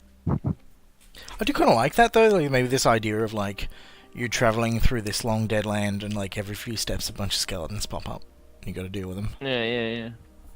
But eventually, I realized like the Wrath curse is going to be the odd one out. It just adds more enemies to every combat. Yeah, yeah. Well, and it's tricky though. Like if you deal less damage, then that's not very wrathful. That's just you being weak, right? No, I like the idea of like where the enemies deal more damage to you. Yeah, and it's like that's not yeah. But you could also like you could add just a couple of toil cards to every encounter or every combat. Yeah, yeah. And it's like you're so angry you're roping in the local civilians. Yeah. Skeletons are good though. Like I think they thematically fit because the demons like been doing creepy stuff around the town that's likely to make skeletons appear. Oh yeah. And you've had visions of undead. Which this encounter perfectly explains for the most part. So as you pass through a small graveyard, the symbol you were branded with suddenly erupts in burning pain. There's no planes, sadly. You steady yourself against nearby gravestone as you clutch your side. Jeez, what are you doing? You faintly hear an inhuman voice murmuring in a foreign tongue. You squeeze your eyes shut and try to focus.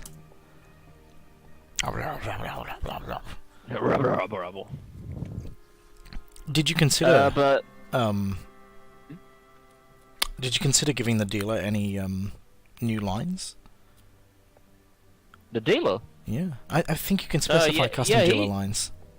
In terms of like your own recordings and stuff. Oh, no. I kind of like this idea of like maybe you could have the dealer be possessed for a challenge, and then you could. Oh Jesus! You could justify doing all sorts of weird stuff. Yeah. Nah. But I haven't explored how functional that is or whether it's doable. But like the idea of being able to add your own stuff. What's in the game at the moment is of such high quality that emulating Anthony Scorti's performance or or trying to come up with something that's as solid a performance would be quite a challenge. Yeah. Like the thing would be like if I used the ones that were in the game, it wouldn't be very fitting. It'd be like picking and matching things. Yeah, it's really tough to find. Well, as if I try to record my own stuff, it's like you hear. No, don't keep exploring it. No, don't. Oh, return. yes, thank you. I forgot about that. I was not paying attention. Yeah, you have your neighbours drilling in the background. If you recorded your own. Or it would just be like based on my mic quality. Oh, it's not too bad. Yeah, so this doesn't have any of the specific dialogue yet, but if we didn't have if we didn't have the demon's name, then she would have specific specific lines for this encounter. Array on account of being a demon knows the name of the demon who's possessing you. Yeah. Do you want to talk about how you did that? Like how do you override the behavior of an existing card?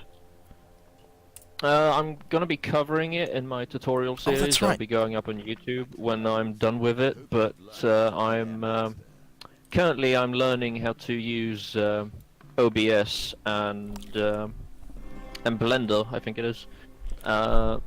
I'm very new to video editing, so oh dear. That's good. I mean, not useful, but good. 666, you're definitely possessed. A score of 20 on the target of 18 there. That's what a roll. And I don't think I'll get the shard because you need to get rid of 3 curses, I think. Yeah, you definitely do, yeah. Although this would be a great challenge in order to try and get that shard. Oh, yeah. Yeah, no shard for us. No more Wrath. But yeah, the way you override the encounters in the editor is it shows a little circle next to all the cards from the base game, and if you click on it, you make a copy of it, which you can then edit however you want. And when the game loads your mod, it will replace the card from the base game with the one you made, or the version you made. Yeah. And this could create a conflict with other mods if they've also edited that particular encounter. That's generally resolved by whichever one is loaded at the at the top. I think takes precedence. Yeah, the load order. But yeah, it could cause unexpected stuff. Which like I've made it so worst case scenario, don't get the if you have a ton of mods installed and whatever. Worst case scenario, you just don't get the specific interactions with the base game challenges with this challenge, with the encounters. You know, I was thinking about it, like maybe another way to do it would be that you would have your own card called the Demon Array that is put into the deck, and it calls the other card as a nested encounter if needed. I suppose I could do that. But yeah, I haven't tried doing that, but I sort of was back and forth on like what's the best way to do this. But it's kind of cool that there are a couple of options. Like you've got a bit of flexibility with how you approach it. I haven't fiddled with it too much since making the Crullford Fiend, but you could definitely make like a challenge where. Like in order to complete it, you'd have to go through like cards from the base game that you've unlocked and find the special interactions and things like that. That the mods added to them, things like that. I was talking we were talking the other day when we were talking about this whole like how can you track stuff between runs of a challenge or between multiple challenges. I came up with this idea of like a challenge that you kind of have to pick sides in a thing, in some kind of conflict. Yeah. And once you've picked both, like you pick one side, you win it or you lose it, and you get the silver thing. You pick the other side, you don't get gold, but on the third time that you try, if you've previously done both sides, you have an option to like do something more in the middle that brings everybody together, and that's how you get gold. There's a mysterious third option. Yeah, I kind of like that. Point. I like that idea. I think that's something that would be fun to explore as well. It's interesting actually, because Greg. Old Greg or new Greg? No, just Greg. Middle Gregory Greg. Casslaw, I think his name is, Middle Greg. Also known as X equals Speed. He made the Chronomancer challenge. Right. He had an idea similar to this way back when, just after he made the Chronomancer mod. He was working on a follow-up to it. I can't quite remember what it was named, but it had to do a lot with dice gambits, and the general idea was there were Northerners on one side, Empire on the other, and you were caught in the crossfire of this huge war. And what was unique to this challenge was that you started with a special shield that, if used in combat, would generate dice, and then when you went into dice gambits, you could roll extra dice that was stored on that shield. Oh, nice. That's cool. Which, was a very cool idea. I think the general idea he wanted was that you had to stockpile a lot of dice, and then on the final encounter, you could, depending on what you've done in the challenge, you get plus and minus to the final die roll, but it would be something ridiculous, like you need to hit 50 or 60 or something like that. I love that when you get to the end of like the base game. Again, spoilers. Yeah. Is that you have something like that where it's like super huge and you're like, how do I even do this? But you find a way to get through it. I think I dig that moment. Mm. Yeah, it's sort of like the devil moment where it's like four failures. What? He goes, Like "There's something that I'm kind of missing oh here." shit moment. Yeah, but um, but yeah, he wanted to have it to where in order to get gold, you could beat the challenge by siding with either faction and winning that way. But to get gold, you had to make it so that they made peace, which Yeah. is what happened if you beat the ridiculously high dice gambit at the end. Yeah, right. That's cool. That's really cool. And it still had the theme of like there being more than one dealer, and Valinor was one of 9. So the other dealers were helping you to thwart Valinor's version of the game. Huh. That's fascinating. Yeah, Greg had a lot of cool ideas like that. Where like he said that he was also planning to make a challenge where it was sort of like the lovers challenge, except uh, the um, the dealer who the dealer of love and hate, I think he called it, uh, would help you unveil Valanos's treachery, because in that canon, basically Valanos made it seem like Oswin's lover was like this murderous wraith or like Mm. crazy person, when in reality they were driven apart by bad circumstances. Huh. And in that regard, like the Valanos hasn't been entirely truthful with the player, which is why the other dealers are helping the player try to push back against him running the game. Yeah, that's interesting. He definitely had a really cool story going. Yeah. Uh, it's a shame well, not a shame really, but he didn't continue working on it because he decided to focus on learning Unity instead Yeah. and I making think he his wants own to do game. his own stuff, right? Yeah. Mm. And that's always an interesting thing. Like I started, or at least my game development career, I suppose, if you want to think of it like that. Like I always made games for myself, or for my friends, or for my family. It was just like this little expressive thing that I did that I didn't think much of. And then Yeah, it starts out as a hobby, doesn't it? right. And then I worked on 2 Half-Life mods, and while I was working on that, I started to go, well, actually, maybe this is what I want to do with my life, is to make games for other people to play, or at least make games that express something that I think is interesting and push that out into the world.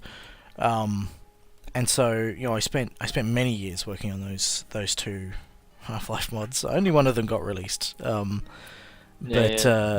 But eventually I got to a point where I was like, mods are kind of cool in that there's like pre-existing structure and frameworks for you to use, and pre-existing, someone's done half the work for you. All you're doing is coming in and changing the content generally. Yeah. And I don't want to be dismissive of that at all. But if you have, like, one thing you'll notice, and I'm sure you've noticed, is that when you're working with other people's tools, when you're working with other people's technology, you'll always bump up against some limitation. There's something that you want to do that nobody else prioritized or thought was a good idea, because they weren't making what you're making.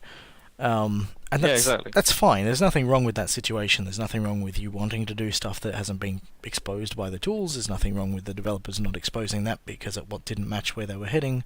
It's just this kind of natural incompatibility between certain things and the notion of modding.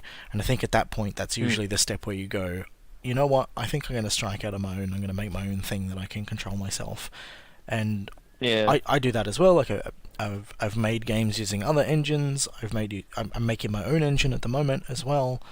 But I also still enjoy coming back and doing modding, because I think modding gives you an opportunity to do something that is that expresses a specific relationship that you have with whatever it is that you're modding. I mean, total conversions and those sorts of like really deep mods aside, when we make these sorts of Hand of Fate mods, we're exploring or expressing how we feel about the world of Hand of Fate, or the mechanics of Hand of Fate, or the story of Hand of Fate, and how we would contribute to that, or how we would frame a story in that world, or how we would make these mechanics behave in interesting ways. So I think that, like, even if you do make your own stuff, that there's still something interesting and potentially rewarding hiding in the act of modding. I think it's still really a valuable and rewarding thing. Yeah, definitely. You like, as a modder, you put your own spin on like the things that you find in the base game. And like, I think that's that's always been like a weird quirk about my modding, in my modding philosophy, in that I don't try to change too much. I go about it as if, like, you try and make it cohesive with the rest of the game. Yeah, like, it's, yeah, for example, like, if let's just say someone came up to me and said, like, hey, Kevin, could you make an expansion to, like, Hearthstone or whatever? And I would say, like, well, okay, sure. And then I look at, like, the game, what it is, like the themes that go through it, the different keywords, abilities, mechanics, all that stuff, and I try to, like, introduce more of that, a bit of my own, like, new mechanics and things like that, but mostly stay true to the original vision. Right. Because you remember, like, back in the day when I played Warcraft 3, and it's like you play, like, just for example, you play a Risk mod or something like that, and it's like using all the original models and stuff from the game. It's like, well, we're in Europe, supposedly, and we have a bunch of orcs running around. It's not a fitting, is it? Or, like, you play a... What is it, like, you play a Final Fantasy mod, but they haven't used any, like, custom imported models, so they're just using the stuff from the base game. I don't know, it feels like you get, like, a big disconnect there, where I try to avoid that and stay true to the original intent of the game whenever I make a mod for them. I think that's an interesting challenge as well, to sort of say, how would I change this? How would I flavor this? How would I make this cool idea that isn't in the game feel like a part of the game? Like, that's a... Oh, definitely. Like, I don't think that's something you have to do if you're making a mod, but I think that if you want maybe a next level challenge, like to think about, how would I make something so that it was indistinguishable from the rest of the work around it? I think that's a fun thing to aim for.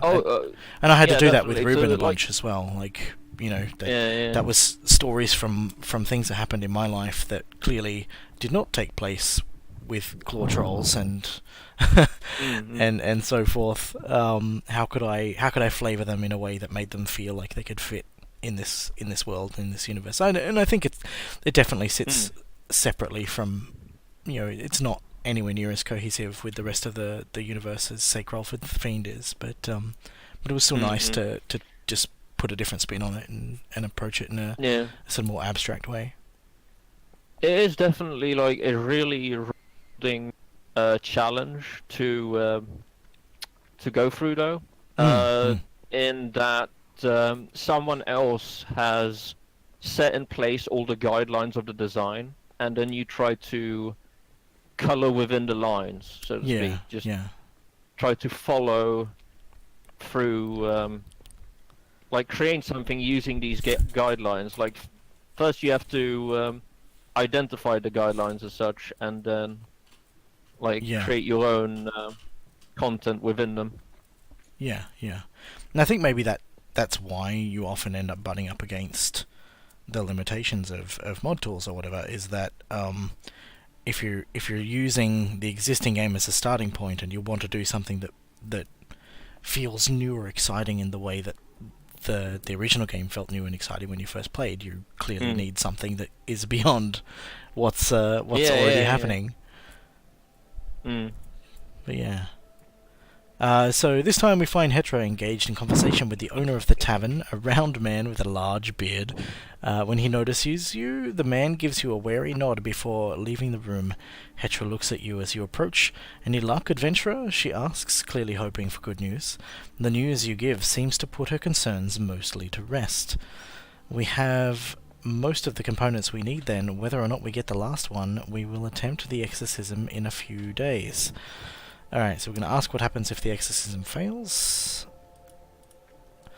Hetra says nothing for a moment, during which time the silence is deafening. Do not worry about such things while we may yet prevent them. It's good to know what's at stake. A fly buzzes around the room, oblivious to the otherwise ominous atmosphere. We'll ask how long the demon has haunted Crullford. For as long as anyone around these parts can remember, last time someone got compressed. Last time someone got possessed was almost 40 years ago, but plenty of smaller incidents have occurred in the meantime, so I guess the noblewoman was one of those incidents. The demon just shows up and compresses people. Compresses people. That's how you get small incidents. So you mentioned the Chronomancer challenge. Would you like to talk about that and your experiences with / history of that?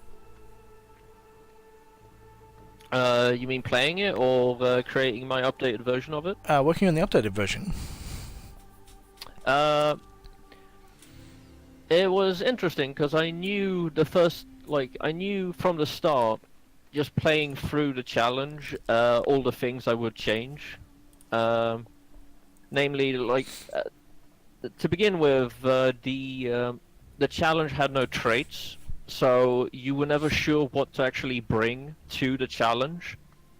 There was nothing to really prepare you deck building wise. Right. So just to contextualize this, X equals speed made the original Chronomancer challenge, and then, as we said, moved on to do other things. There was a point at which we updated the game, and the Chronomancer challenge was one of the mods that didn't quite work with the newer version, and we fixed that as soon as we got enough details to understand what was going on. As soon as we had solidly identified that was happening, we were able to patch the game, but by that time, I think X equals speed had decided that they were going to move on, and so the mod kind of sat.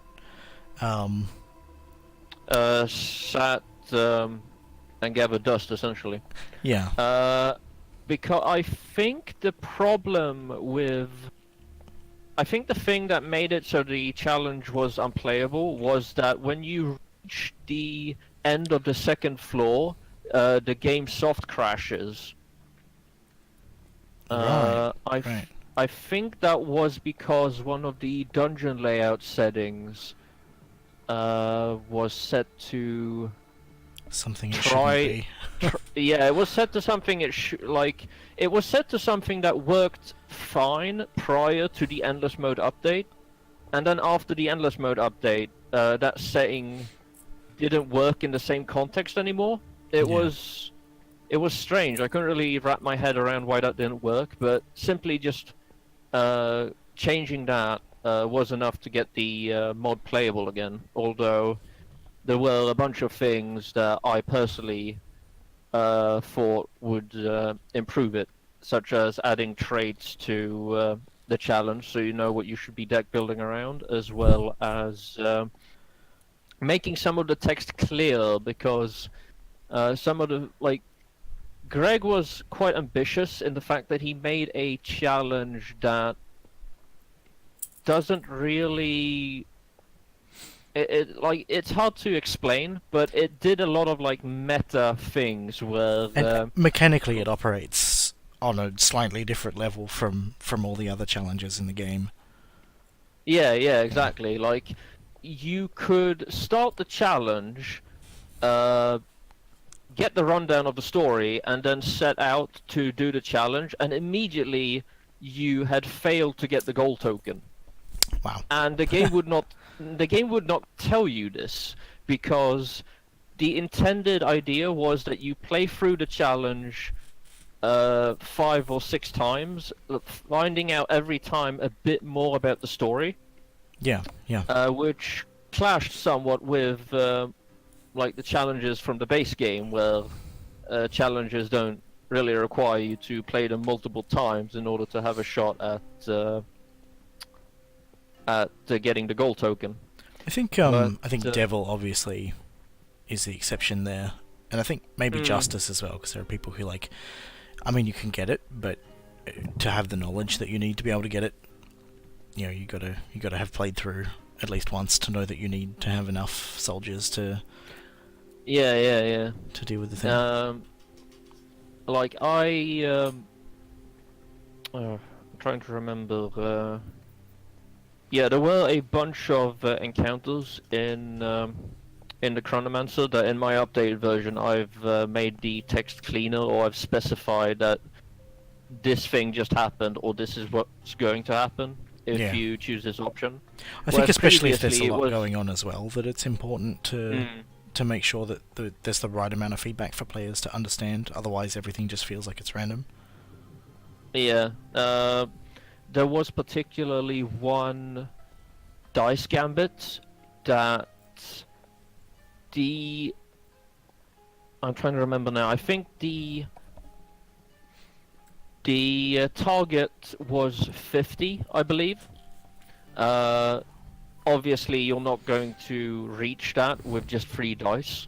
Right. So the player would like logically assume you need to roll as high as possible. And once I looked this, like I kept getting the worst possible I kept getting either the worst possible outcome from this or a really bad outcome from this encounter. And it wasn't until Greg gave me the files and I looked up what was actually going on in that encounter that I realized why. It's because you're supposed to get as low a score on the dice as possible in that encounter. Oh. But nowhere in the challenge does it tell you this. And you can't really figure it out on your own either. Yeah, that's like an interesting without one. making that leap where you're like, what happens if I get the least score possible? So it was a bit strange there, but yeah, it's like it's a good challenge. Yeah. Definitely. I mean, Defiant people have been talking about it since it was released as an interesting and pretty cool mod. I think that's another one that I'd like to explore and maybe do a stream of. I don't know if XX or Speed would be available or interested, but that's that's something else I'd be keen to do. All right. Well, like I still have a few things I'd like to do to the updated version of the mod because, like I said, like the unconventional ways in which you succeed in that challenge aren't perfectly, like they're not executed as well as you'd hope for. Is probably the way I put it. Yeah, it's it seems like maybe it could use a bit of work. Like just also I think maybe it's trying to do things that are again at the boundaries of what the game does or what the game communicates or what the game prepares players for. Yeah. And that's where a lot of this challenge of how do you make it readable, how do you make it feel right, how do you get that stuff to happen. Like I think conceptually it's super interesting and it's super cool in what it does. But yeah, it's definitely a challenge to work out how to make that feel right. Exactly. Yeah. So as we were traveling, it's a challenging art. Sorry, no, it's true. It's true. I was gonna start reading the next encounter. So as you're traveling, the sky suddenly parts and the sun shines bright, bathing you and your immediate area in a golden light that blinds you temporarily. Once your eyes recover, you see a winged woman has appeared before you. Her long robes, hair, and wings are a pure white color. A golden ring of light hovers above her head, betraying her divine nature. Greetings, mortal. It pains me greatly to see the suffering the demon has inflicted upon your kind. I wish to offer what help I can to see it end. She puts her hand on your shoulder, and you immediately feel a strange serenity, a welcome relief from the ordeals of the last few days. I can sense the strain that the demon has put on your soul. You can ease that strain, but the strength to do so must come from within you. So we can ask for an angel feather, which is the last component that we need. I know that we're not going to be able to get this because we don't have enough blessings. Oh dear. The feathers of my kind were never intended to fall into mortal hands. However dire your situation may be, I'm afraid I cannot betray my nature to someone so heavily influenced by demonic powers. So we don't have 3 or more blessings. If we check the inventory, we've got 0 curses and 2 blessings. We are so close to being able to get that one.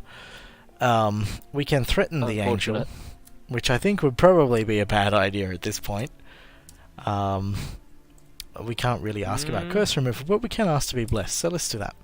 Of course, take my blessing, may it help you in your ordeals. She lightly puts her hand on your chest, and you feel a part of her divine aura pass on to you.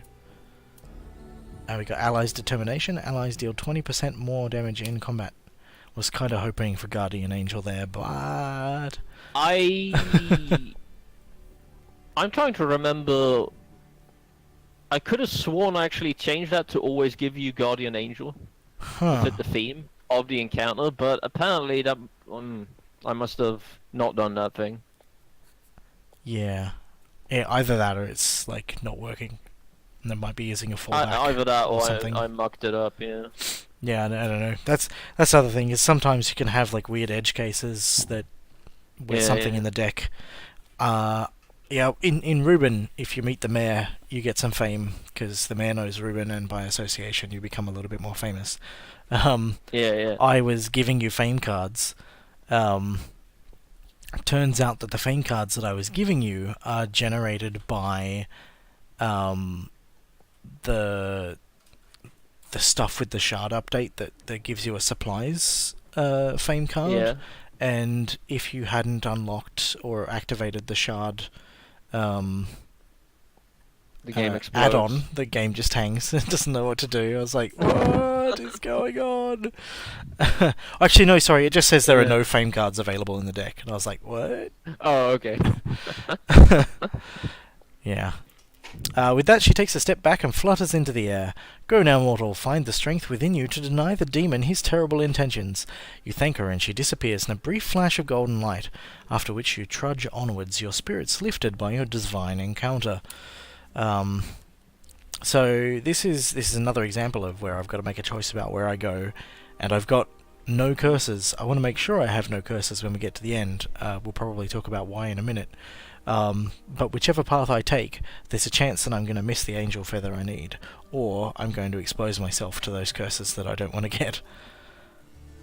So we have Do you want to hear some trivia about this floor? Sure. Originally, well, this is a very fitting encounter to have on top of this. Basically, very early on in the challenge, I had an idea for having one of the floors be like this almost donut shape. Right. And there was actually an alternate way you could have taken the story by making, like, dealing with this cult early on would, once you reach this floor, would put a different ending encounter in that empty space. Oh. And this never reached, like, this never left like the idea stage, unfortunately. But looking back on it, like, it could be a cool thing to add in a future update or something. I think also, like, when you're making stuff, you know, the possibility space, which is a term I use to refer to, like the number of things that you could do. When you're making something, usually there's a huge possibility space, and you carve something like you've got a block of marble, and you carve away the bits that aren't the statue that you want to make, right?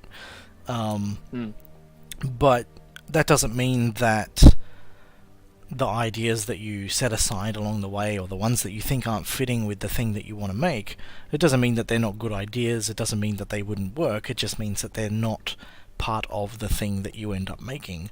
I think it's easy to Yeah. for people who don't make a lot of stuff, or who don't think about what it means to make stuff. I think that's not very obvious sometimes. Like, sometimes it's easy to just think, oh well, you have this plan and you do the plan, and some of the things work and you cut what doesn't work. And it's not always Yeah, that. yeah. Like, sometimes there's a lot of great ideas that you have that just, they don't fit with the pacing, or they, it becomes a choice between, do I include this idea which I think fits really well, or this idea that it's good, but they conflict with each other, and I'm going to go with the one that's a better fit for the project.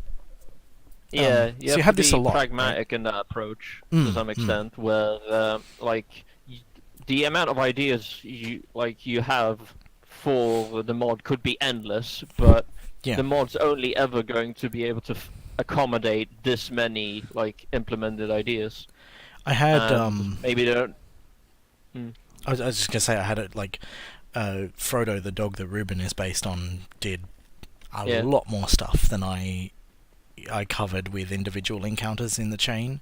But when it got to be about 6 or 7 encounters long, I went, yeah, that's long enough, and they're ordered in a way that has this kind of emotional journey that you go on, where you're getting to know Ruben and you're getting familiar with what Ruben does, and you learn about not just who Ruben is as a character, but what Ruben means to you as you play through. And I think that if I added a bunch more encounters in there, that pacing gets muddied, and that emotional journey that you go on gets, it's less resonant, I think. Yeah, exactly. You need to make sure your ideas don't outstay their welcome to some extent, Yeah, that's a good thing to and think that about. they it's like when you're making a movie, it's like you can't have the movie be 10 hours long. Right. So I'm going to skip the cult here. But This. But you can create you can always come back and just make a follow up to. Uh-oh. No, am I back? I think I'm back. Yeah, the stream hiccup for a second. Yeah, I just looked over to OBS and it was like 0 kilobits per second. And I was like, that's not good. But it seems to be back up now. Everything looks to be working again. Well, that was slightly disappointing for a moment. I hope that wasn't a big problem. I was just gonna say, I'm gonna skip this cult card. If you didn't have the demon's name, this would be an opportunity to get the demon's name, because obviously the cult know who the demon is. But we think it's best to not meddle in the cult's affairs right now. And now we have Forgotten Dreams again. Forgotten Dreams. I mean, I don't... Maybe Array is going to be the best thing to take here. I mean, that would negate any curses you might get. Yeah, on the remaining cards, I think that's going to be my best bet. And I totally didn't pay attention to where it went. Oh no, I did. Hooray! I was like, uh-oh. Quiet Town. Yeah, so, I don't think I've... Oh, sorry, what were you going to say? That's always funny when the Forgotten Dreams encounter puts the encounter you chose in the middle of that donut shape. Yeah. I need an angel feather here, so here's our chance to get that angel feather that we needed. He says, splendid, because he wants our help. He thrusts a handful of glass vials containing different coloured liquids into your hands. That sounds painful. And leads you to a nearby table where an array of alchemical equipment is set up. At the centre of it all rests a pale crystal. The first few vials are not too important, but the last one has to be administered at precisely the right time. You'll know when it happens. The alchemist gleefully stands beside you as you start to pour the contents of different vials over the crystal. So here's the example of that familiar card behaving differently, we still had the option to help him find the elixir of life. Is that what he's after? Yeah, the elixir of life. Yeah. If you want to, so the normal card behavior is available, but you've added in an optional extra thing that you can do, which is specific to the challenge. And I think like this is a really cool way to add the flavor of things from the rest of the game, because Hand of Fate is primarily about pulling these memory cards into stories where they don't necessarily fit, but you create an interesting experience through the deck that ends up being built. Whereas in this, those cards that you pull in suddenly have a second meaning, or some of those cards have a second meaning, and exactly the core gameplay of this challenge, I think, to me, is about identifying those cards, working out what the clues are, and then how to deck build to take advantage of that. Like, I think it's about this deck building is what this challenge is mechanically about. And that's really interesting. Like the Devil is the only challenge that kind of comes close to that. But it does so in a very singular, unique way, right? Like, you have one thing that you can do, and if you do it, you do it. If you don't do it, then you don't do it. Yeah, there's one right answer. And now we have a bunch of fun.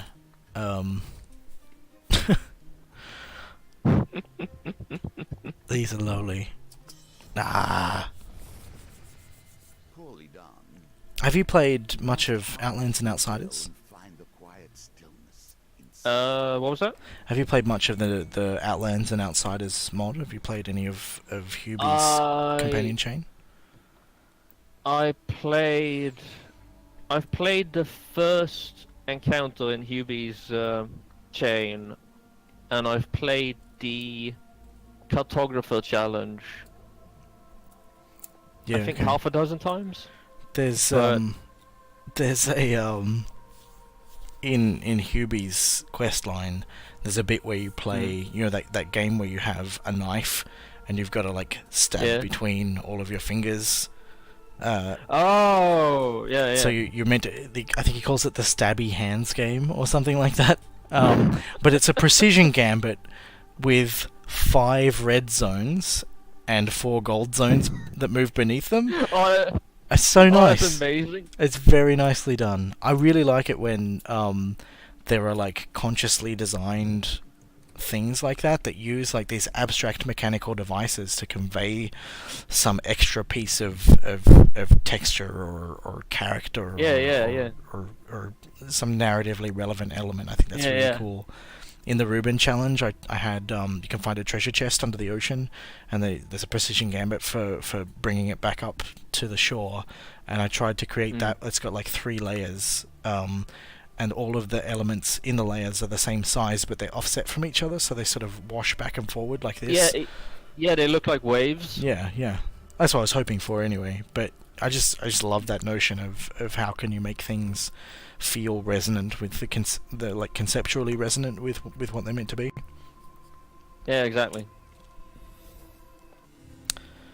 I blew myself up, but I didn't get an angel feather. But we've come to someone else who possibly wants an angel feather, and he's not going to give it to us because we don't have any platinum equipment, but I'm going to steal it. You snatch a feather from the man's hand and quickly leave, ignoring the man's process. Ignoring his process. Now we ignore his protests, and he cries for you to come back. Fairly soon you feel a dull sting where you were branded, as if the demon has grown in power due to your actions. So we're losing fame. I always felt sorry. Yep. I always felt sorry for the man in that particular encounter, because I don't know, I portrayed him as being like a really gentle soul, where all he wants to do is just collect these magical things, and then some adventure just comes along and just like yeah, I need this angel feather, and he's like, yeah, I could trade it, and you just fucking take it from him. Well, and I you think know. you can actually, yeah, I think actually, like, what is it? If you ask to trade for platinum equipment and there's no platinum equipment in the deck, he actually like starts crying a bit because he doesn't want to part with any of his Any of his stuff. any of his stuff. Yeah. Ah, poor dude. Yeah. So that was a risk, a calculated risk that I took, and I took it on purpose because I knew that this next card here is the card that can hopefully remove the curses we just got. Aha! So we have 2 curses now. You just activate my trap card and all that. Yeah. Still not enough to get that shard if we do another good roll. If we do another 3 6s, then this stream is definitely cursed.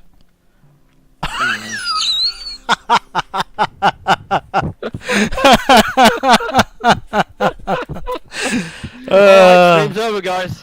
Alright, the demon has spoken. Oh my goodness. Well, if I ever What work is that, out 1 in 250 chance or something like that? if I ever work out how to do Twitch clips, then that whole like if I roll 3 6s, the stream is cursed. Boom. Yeah, wow. Alright. Well, that was a thing that happened. Yeah. And we don't get the shard again, which is great. So, whenever the dealer says, like, back to the bones, I hope you've learned to be their master, or some such. That's if you I never fail believe- one. So you have to fail it? one, and then on your next one, I think he says, I hope you've learned to be their master now. Alright, well, whenever I hear that, I'm like, it's RNG, man, you can't master it. Until I was part of the stream in which you nailed it Yeah, well, twice. all you gotta do is be possessed. And now that I've lost... Yeah. You watch, now that I've lost those curses, all of the luck that I had has be gone now, because I didn't have the demon aiding me anymore. Oof, yeah. But it's also, it's like, it's probability rather than... I mean, it's managing the RNG is the gameplay rather than just roll the dice and see what happens. It's like, Yeah. what gives me the best... what gives me the most opportunities to get a win out of this? And managing probability is like an interesting thing. I mean, the short version is anything lower than a 3, re-roll it. Pretty much, yeah. Yeah.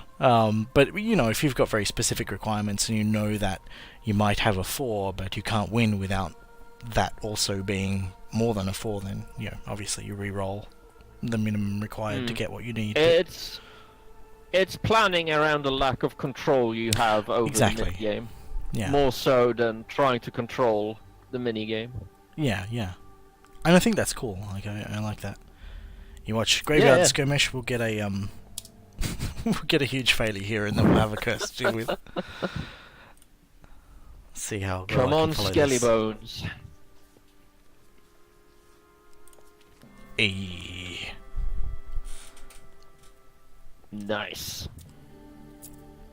25 life. Well, that would be good if that was max life, but sadly, Yeah.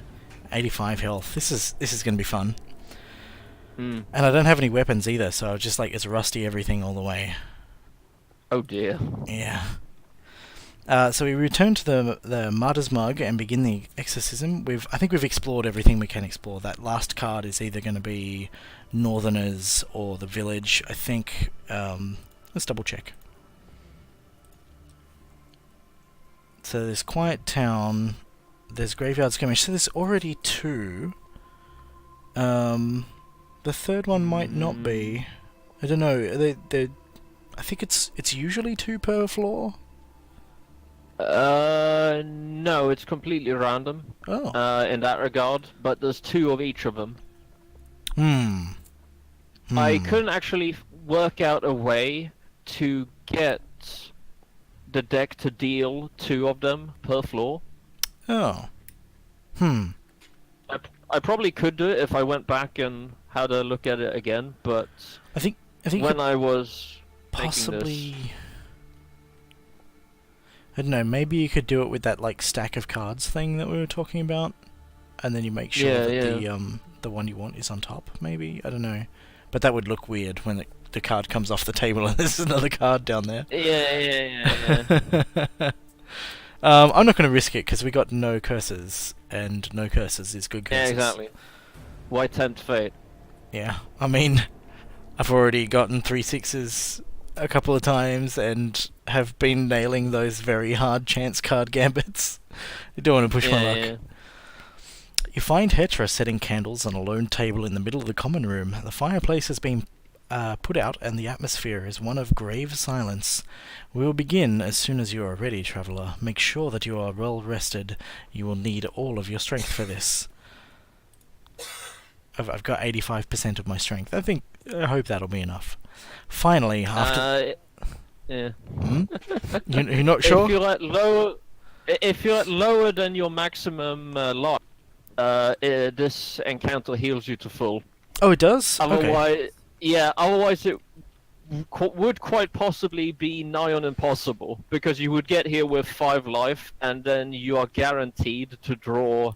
Yeah, something bigger than that. You're not... Yeah, you're not guaranteed to draw pain cards, but on average you draw about 3 or 4, so... Yeah. Well, I mean, you think about it, like, let's let's say that you get through every combat without taking damage. That means that you would need to pick success on every chance card, and if you don't have enough blessings to do that, I don't know what happens after you run out of blessings. You would need 6 blessings and hit success on 6 separate chance card gambits. Yeah. Oh dear. Yeah, that would be certainly a feat to get through that without taking damage. Yeah. That's actually an interesting way to play this challenge, is to just stock up on max life and just push that number as high up as you can, and then just survive this encounter. Yeah, that would be interesting. Because I think first time I finished this, I had, or both times I finished this before the stream, I had more than 100 health, more than 100 max health, and didn't encounter it that it could heal me. So I mean, I think that's probably a good thing to have considered, considering that you can take a lot of pain here. Yeah. So finally, after the tribulations of the last few days, you take a seat by a table and begin the exorcism. Hetra sits opposite you. Rest your hands in the middle of the table, Hetra instructs, her voice determined but wavering somewhat. Hetra pulls out the stopper from the vial and begins to recite some ceremonial speech. Dearly beloved, we gathered here this evening to address the being that does not belong. After a being that has broken the rules of its kind and trespassed into the minds of the innocent. She holds up a vial in the air and gently sends a smattering of holy water down on your hands and on the table. Next, she produces an angel feather and gives you a little tickle. We put our faith in the gods, and with this symbol of their divine nature, we hope that they will aid us in what will transpire here tonight. She carefully places the feather down between your hands. You giggle. Finally, she takes your hands and locks eyes with you. Hear us, Thostraz, fiend of Crullford. We have suffered your wickedness no longer. Depart from this place and release your hold upon it, or else we will force you. An unnerving silence falls upon the room. An abrupt... I just realized something. It's probably quite fitting that you've had so much trouble talking during the entire stream. Yeah.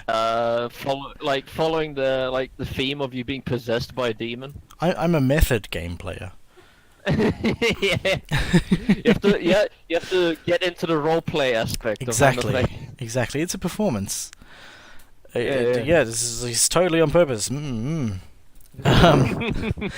An abrupt, unbearable pain suddenly grips you, stinging like searing needles driving into your skin. You howl in pain and squeeze Hetra's hands tightly. Defy it, Hetra encourages. You must withstand its assault. Her words are soon drowned out by the inhuman murmurs that foreshadow the demon is trying to wrest control from you. Alright, here we go. Ariadne, I think you're going to stay in reserve for now, and I'm just going to handle this on my own.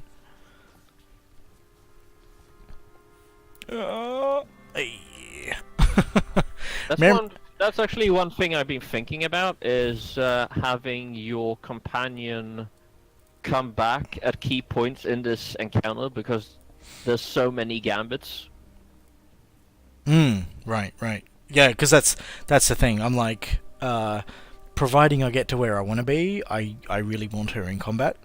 So I'm not willing to take her out of action for the gambits. So yeah, we'll see how it turns out. But yeah, if you use her on the first one here, first time you play, you don't know how many of these you got. But as you said, it's about 6, and that's a lot of chance. That's quite a cards. few. Yeah, and I haven't seen it yet because every time I've come to the end here, I've had no curses. And I've had all the components, but you were saying that the number of gambits that you have to get through goes up every component that you don't have or every curse that you have. Yeah, because you're trying to bypass parts of the exorcism. Right. And I guess if you have curses, then the demon is more present within you than if you have no curses. And this is like an interesting example of a wonderful... I don't think there's a right choice here, but it's like this really interesting thing where many games will... If you do the best thing, it's a more difficult challenge. And in this case, having no curses is an extra challenge to have. But in many games, it's like things are just harder for you, and that's why, that's the thing. But in this example, you've gone, if you do the hard things are easier for you in the end. And I think that's like an interesting trade-off to balance. Sometimes just going, well, if you're really good, we'll give you the hard challenge, because if you weren't really good, you wouldn't be up for it. But yeah, like it's interesting to weigh up the pros and cons of both of those kinds of experiences. Yeah, exactly. Like, if the player chooses to take the evil route, so to speak, then they're going to be gaining, this is how most games handle it, where you take something from someone and you get immediate gratification, but then later on, your misdeeds starts to... They come back to haunt you. People start to learn of them, they come back to haunt you. Whereas, if you take the moral option of doing the best you can, you're sacrificing a lot to begin with, and then maybe it will come back to reward you later on. Right. Yeah, no, I really appreciate the way that this works. I think it incentivizes you to play better as well. This particular implementation that you've got here, where you go, all right, well, it's crazy insurmountable if you haven't done the best. Yeah. I don't know how easy it would be to get silver and not gold. I got gold on the first time I completed it. I haven't yet managed to finish it without having all the curses gone. But yeah. So. I couldn't speak that much to that because I am dreadful at chance gambit mini games. So I usually struggle to get the gold. Is that why you chose chance gambits for this one? Is it because it's one that you struggle with personally? No, I just think it reflects the nature of devils and demons in Hand of Fate 2. Yeah, that's cool. That's actually mentioned at the start of this encounter. You may have noticed Hetra said that the demon had broken the rules of its kind. Yeah. That's a huge theme in the first game, is the Devil's Choice and Devil's Gambit. Like, the devil effectively invites you to play its game, and then it sort of dictates the rules, but at the same time, it has to abide by them, right? Yeah, it has to abide by them. I think if you fail to get the angel feather from the dwarven trader, he sent something along the lines of... the description goes along the lines of you accidentally blurt out that the true reason why you're trying to get the angel feather, and the dwarf is like, wow, that's ridiculous. Just say no to their games, and then they can't harm you, or something like that, to where Yeah. Yeah. But I like that the the reason demon- in Devil Challenge is that you're emotionally invested in rescuing your companions, and that's your reason for engaging in those games. You feel like you're forced to, or you feel like you don't have a choice because of the emotional connections that you have. Where in this case, you're on your own and you're dealing with a survival thing, and that's Exactly. that's an interesting framing. The demon has you cornered for the Right. most part. Right. And yeah, normally in the Hand of Fate universe, or it's been heavily implied that much anyway, the devils and demons, they have rules they need to abide by, whereas Tostras doesn't necessarily do that. Right. Right. He simply just pulls you into a dream and then marks you for possession. Whereas other devils and demons abide by rolling dice or playing cards or some such. Yeah, they've got to find ways to trick you into giving them permission to do the things that they do. Exactly. Yeah. So memories of good fortune suddenly assert themselves in your mind's eye, and you feel as though you could focus on them to hold the demon at bay temporarily. So we have a chance to remove one of our blessings to forego taking damage during this part of the exorcism. And right now... I need to add text that explains that. Yeah, a little bit extra flavor text. I was a bit confused. I was like, I've got to pick a blessing here, but I'm not entirely certain what that's for. But right here, I think the Potion of Youth is the least useful one to us at the moment because we're not going to progress to any more floors. We can't receive any new healing from it. So, goodbye Potion of Youth. For a moment, you feel as though something within you perishes, yet there is no pain. No pain, no gain, though. That's... The Potion of Youth that you drank previously perishes inside you. Yes. Hetra gives you a reassuring look as you take a moment to steel yourself before the demon's next attack. Here we go. Let's see if I'm as good as I have been. Funny thing, actually, I had to create enough dialogue in case the player fails every single chance gambit. And still lives. So yeah. Oof. Yeah, not good. Ouch! You become aware of barely audible murmuring that slowly grows louder. You realize that they are listing off all the people that have lost their lives to the demon. You cover your ears in an attempt to block them out, but soon each name is a hammer blow to your side. When the verbal assault finally ends, you find yourself battered and bruised. And we're going to take a lot of pain here. I thought we had the Tiger Ring. Maybe we don't have we don't have enough fame. We need 12 aim for Tiger's Eye. No, Damn you need it! 12 fame, yeah. Afterwards, you realize the demon still has some sway over you when you retrieve one of your belongings, clutching it tightly in your hands until it shatters into a cloud of dust before you. We lose one equipment. We don't really have much in the way of equipment. This is interesting. So, I have other equipment than healing spirits, but it's only showing healing spirits. Does that mean it's picked one on its own? It discards one at random. Yeah, so it's just letting us know which one's being discarded. Mm. Yeah, I think that's actually changed. A bit confusing. When the game first shipped, I think it would just show up on its own and then disappear on its own. And now it shows up with a kind of UI where you think it's like a selection thing. Yeah, it doesn't say discard a random equipment. It just says discard one equipment. Yeah. It's all good though. You hear a sudden crash from outside. I think I had drunk all that anyway, so enjoy your empty vial, dude. You hear a sudden crash from outside before robed figures swarm into the tavern with weapons drawn, and here is where I get to use my weathered rusty blades with their 7 damage. So we got 3 of arcane. At least it is an endless mode. Yeah. Imagine if it was reduced to 1 damage. Yeah. Well, I think Rusty doesn't go any lower, but everything else can. Oh, they. I don't think the don't? Rusty ones degrade. I could be wrong, but I'm pretty sure they don't. No, you're probably right. I remember in the beta for the endless mode they did, which was my eternal nightmare because I had struggled so much to find new equipment. Eventually, I was running around with axe that did 1 damage. Yeah, Yeah, it's not great. Rough times.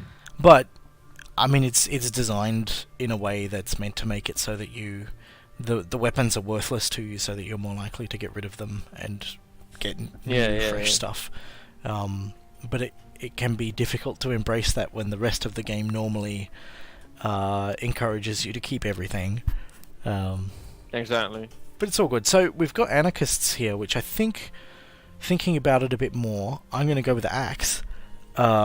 Because anarchists don't dodge, I don't think. Like, they don't do the cool flip that the other thieves do, so I don't necessarily have to worry about the Can you inspect one of the enemy cards real quick? Yeah. This is interesting actually, because I didn't know you could inspect enemy cards prior to combat for the longest time. Yeah, it's... And then I randomly stumbled upon it one day. It's something that not a lot of people know about, but it offers some really cool things. You can inspect Malaclips before he's your friend. Wait, really? Yep. In the Fool challenge, he shows up there, and then just before combat, it says that he runs away. You can inspect him and see his traits and stuff. Oh, cool. Which is pretty cool. Or I could take the neglected sword and get plus 20 health, which I think might be the way to go. Plus 20 max health seems like a sensible option here. Oh, it didn't heal you though. No, it doesn't give me extra health, but it means that on the next chance gambit, if I take a max health pain card, true, I can absorb some of that. So I think that's what I'll do. You scramble onto your feet and get ready to fend them off. Subdue the adventurer, one of them yells and points at you. He cannot be allowed to thwart our master. Wait a minute. I think maybe you could stick an extra check in there to check what gender the player is, because I think my character's a female. Oh. It's an easy one to overlook. I forget about it all the time. Yeah. I could have sworn I wrote they cannot be allowed to thwart our master, but then That again, makes it a lot proofreading easier. your own stuff is impossible. It's true. Oof. Alright, let's see. Let me write that down real quick. Yep.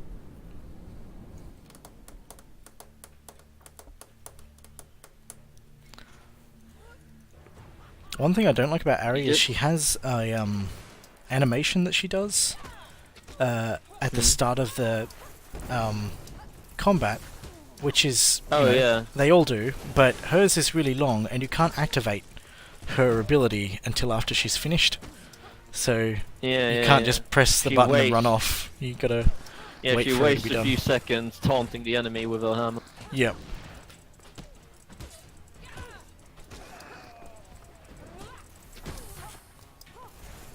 Yeah, you said this enemy combination was particularly brutal. Yeah. So because you normally take daggers for thieves, right? So they're the least damaging weapons in the game, and mages have quite an amount of health on them.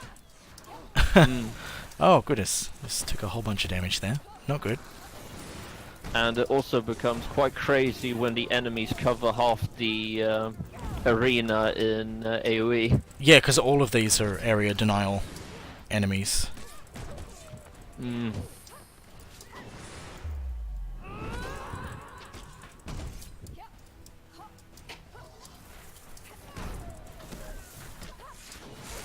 Ow. Kind of wish I had my healing spirits, and that they had some charge left in them. Yeah. If only Hubie could come out of nowhere and refill it for you. That would be very appreciated. Very appreciated. Oh dear. Yeah, I don't think I'm gonna get this.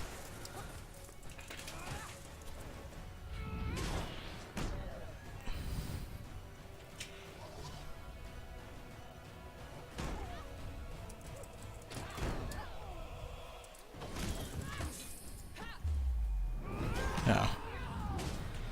Yeah. Yeah, we're not going to finish this one, I don't think.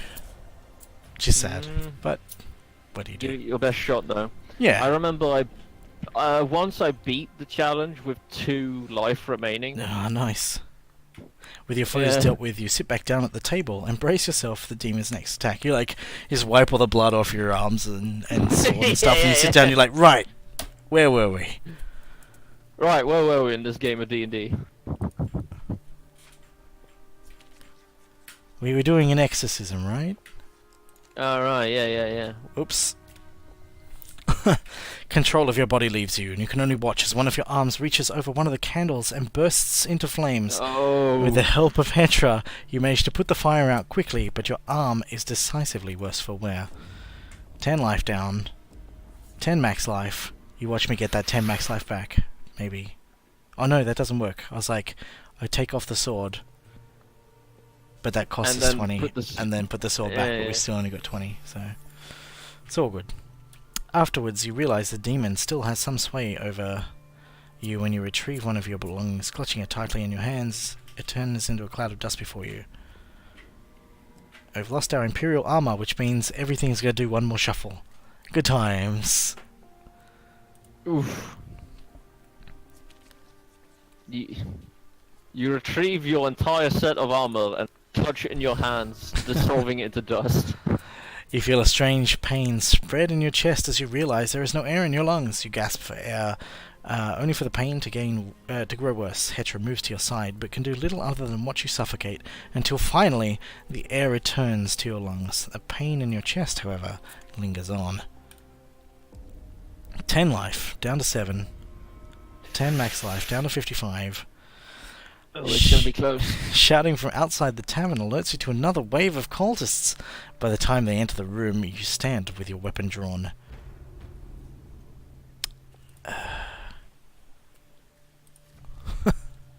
Well, I may as well take the axe. I mean, the extra health's, the extra max health's not doing anything for me here.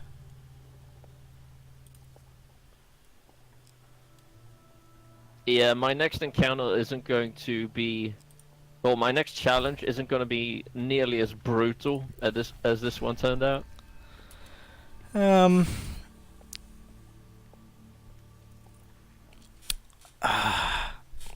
could discard cards at the cost of losing my companion, but the one that I would discard is not there, and not the one that's selected, so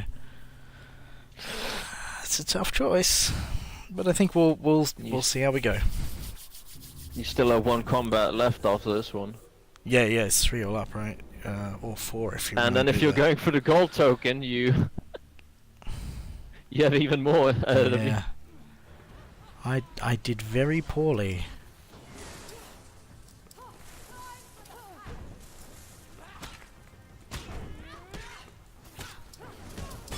Nope, there we go. I nearly got out of it, but then I would have rolled into the next pool on the ground. The blood stains the ground beneath your corpse. Yeah, I did poorly. You chose poorly. But I think we showed pretty much all that there is of the challenge in terms of mechanics. I guess we've saved the very ending for players to discover on their own. We might wrap up there. We haven't shown what happens when you get too many curses. If you want to show that yeah, let's do that. Sorry, I'll change the deck so that there's no useful encounters in here for getting rid of curses or having curses, and instead we will add cool things that give us less useful stuff. I don't know, whatever. Burning building, caravan robbery, why not? Lady of the Lake is getting getting used for the first time since the game came out. It's tough, you know. Like you have cards that you unlock early that aren't meant to be useful later on. I always felt sorry for the Lady of the Lake encounter because it's outclassed so badly by other things later on. I haven't looked. You know, I should look. I will look now. Give me 2 seconds. There are some cards that are assumed to be less than they are, and it's possible that Lady of the Lake has a couple of small things hiding in it that people aren't aware of. But I have never bothered to check, and I will check right now. Alright. Is it like if you reenact the whole scene from Monty Python doing the Lady of the Lake encounter on a Tuesday after midnight, then you get 1 billion gold and you win all the gold tokens in the game? Yeah, that's exactly what happens. How did you know? I always felt that it would be a good challenge to put some kind of like hidden fame requirement in for. So if you've got heaps of fame, you could get something cool to happen. But it appears that is not the case. There's a whole bunch of extra logic that's not used. I mean, in the that card. would. I mean, that That makes would sense, be right? interesting. Yeah. But Like if you have enough fame, then it gives you a choice between some weapons, or it's guaranteed to give you like a platinum weapon or something like that, which would give it. yeah, that was my thought. Was like, if you have enough fame, it could give you a platinum weapon. You know, or maybe have an encounter-specific weapon called Excalibur or something that Yeah. that does your business. But yeah, like put a high fame requirement on it, like I don't know, 60. Yeah, so just something extra, so Yeah. it gets some like, so that it has some niche usage in places. Yeah, where you want something specific. Yeah.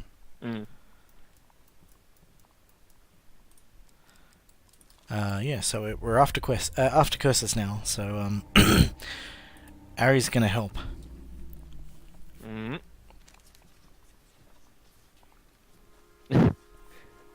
Ariadne offers to help, makes it way worse.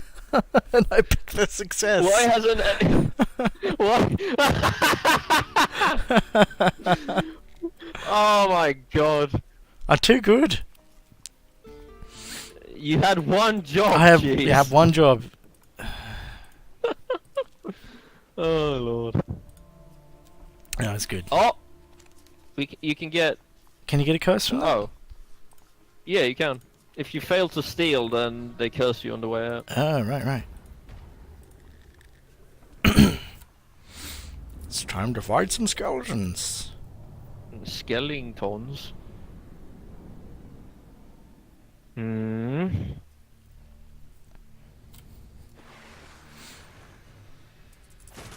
But yeah, I'm. Hopefully, I'll get my Hand of Fate 2 modding tutorials up on YouTube Yeah, during the coming week or so. It'd be nice to give people like concrete directions on how to get started working the modding tools. Yeah. I think something that like supplements the existing documentation is super valid regardless. Yeah. Because like we were saying earlier, like the existing modding stuff is kind of a tutorial for making a very specific set of stuff. But if you want to do anything outside of that, it's not so clear. Yeah, exactly. But I'd also like to see, I've considered making a couple of tutorial videos myself as well. It'd be cool if we had like a really good library of common stuff, as well as I kind of like the idea of maybe doing a few things that are about patterns that are particularly niche or unusual or something. Like you've come up with a cool way of doing a thing, and you're like, well, how do you do that? You know. All right. Still no curses for me though. Exiled noble. Oh, we're gonna threaten you. You're gonna give me the demon's name, and I'm gonna threaten you, and we're gonna get 2 curses here. Pride.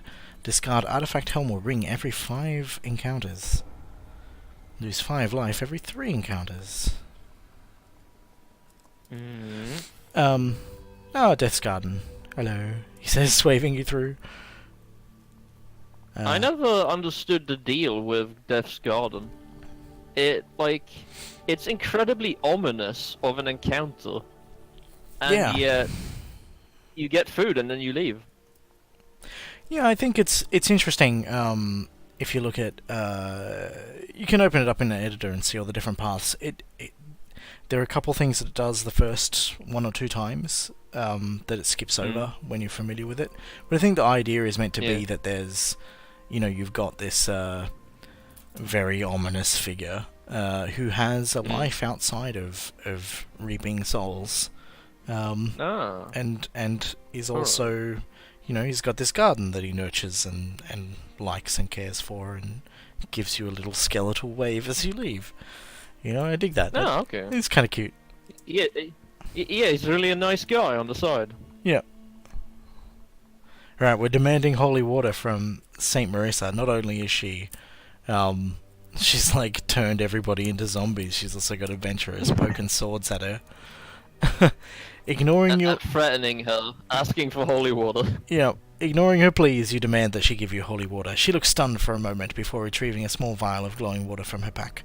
May it bring you all you deserve, she says coldly as she hands you the vial.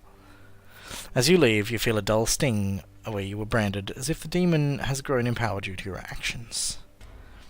Oh, we've got sloth again. And lust? Good times. With holy water in hand, you leave the saint to her woes. And now if we check our inventory before we click next, you will see that we have more than 3 curses, total of 4 curses and 0 blessings, which means we have passed the threshold for the possessed cursey thing. Which is special, that's what it's called, it's a special. They're called special. Yeah. So here's a curse, and we don't have a blessing, but there it says special, so... Yep. But we frame it as a curse, like narratively, it's a bad thing. Yeah. And up it pops. We're going to lose our 5 life and things. Consumed. Oh, this is interesting. We'll have a chat after the stream. Maybe there's a way that you can get the possessed cursey thing to appear on the screen while before the consumed card comes up, and that way you're reminded that it's that curse, in the same way that the Ravagers of Time. That used to happen, but I actually changed it because it was popping up after every encounter. Oh, for some bugger that reason. then. Yeah. Yeah, okay. No, it's fair enough. The demonic symbol branded into your side suddenly starts glowing a deep red, accompanied by an intense burning pain as you clutch and slide into 4th. Where was I? As you clutch your side, an unholy voice makes itself heard in your mind. I tire of this banal quest, hero.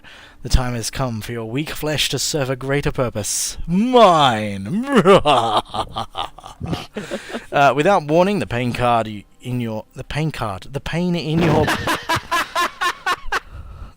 in your brand spreads to the rest of your body, crippling your senses and causing you to drop to your knees. You feel Ariadne's hand on your shoulder and just barely make out the words of her asking you if you're airtight. You try desperately to scream. To your horror, your lips instead slowly part to respond in a voice that is no longer your own. We must return to Crullford at once. Hetra is not what she seems.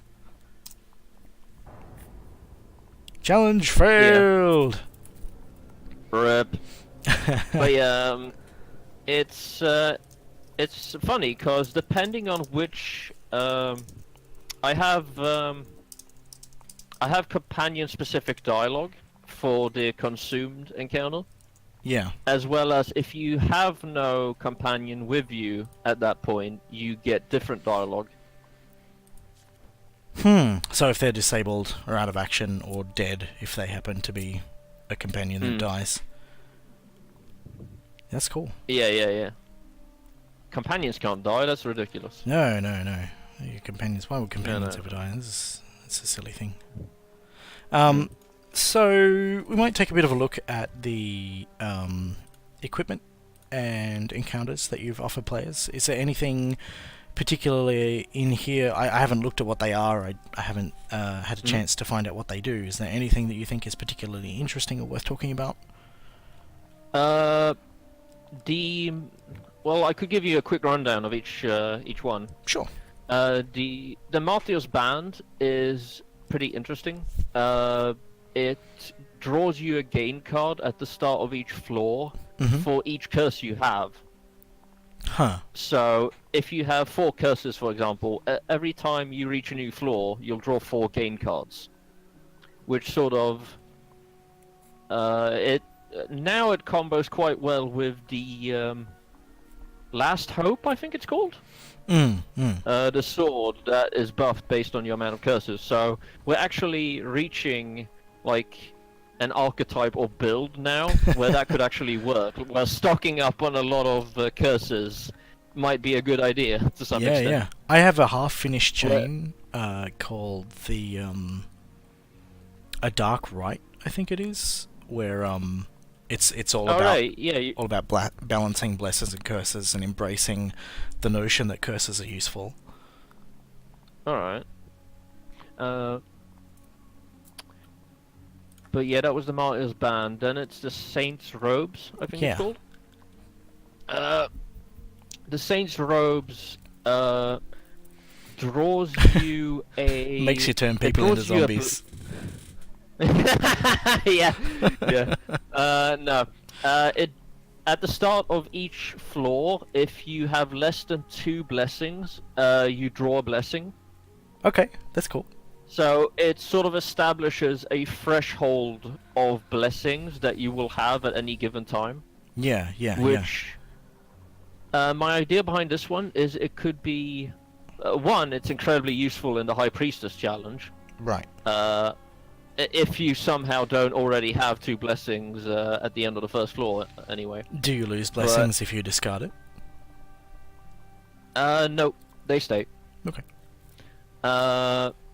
But one thing that's cool is you could, for example, go for a build where you have Saints robes to feed you blessing cards, and then you use cards like Winter Solstice in order to cash those blessings in for other things. Yeah.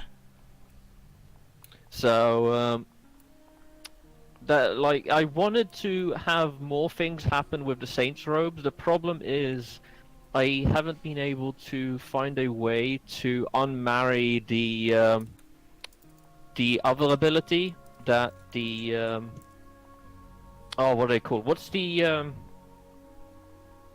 normal armor with this icon?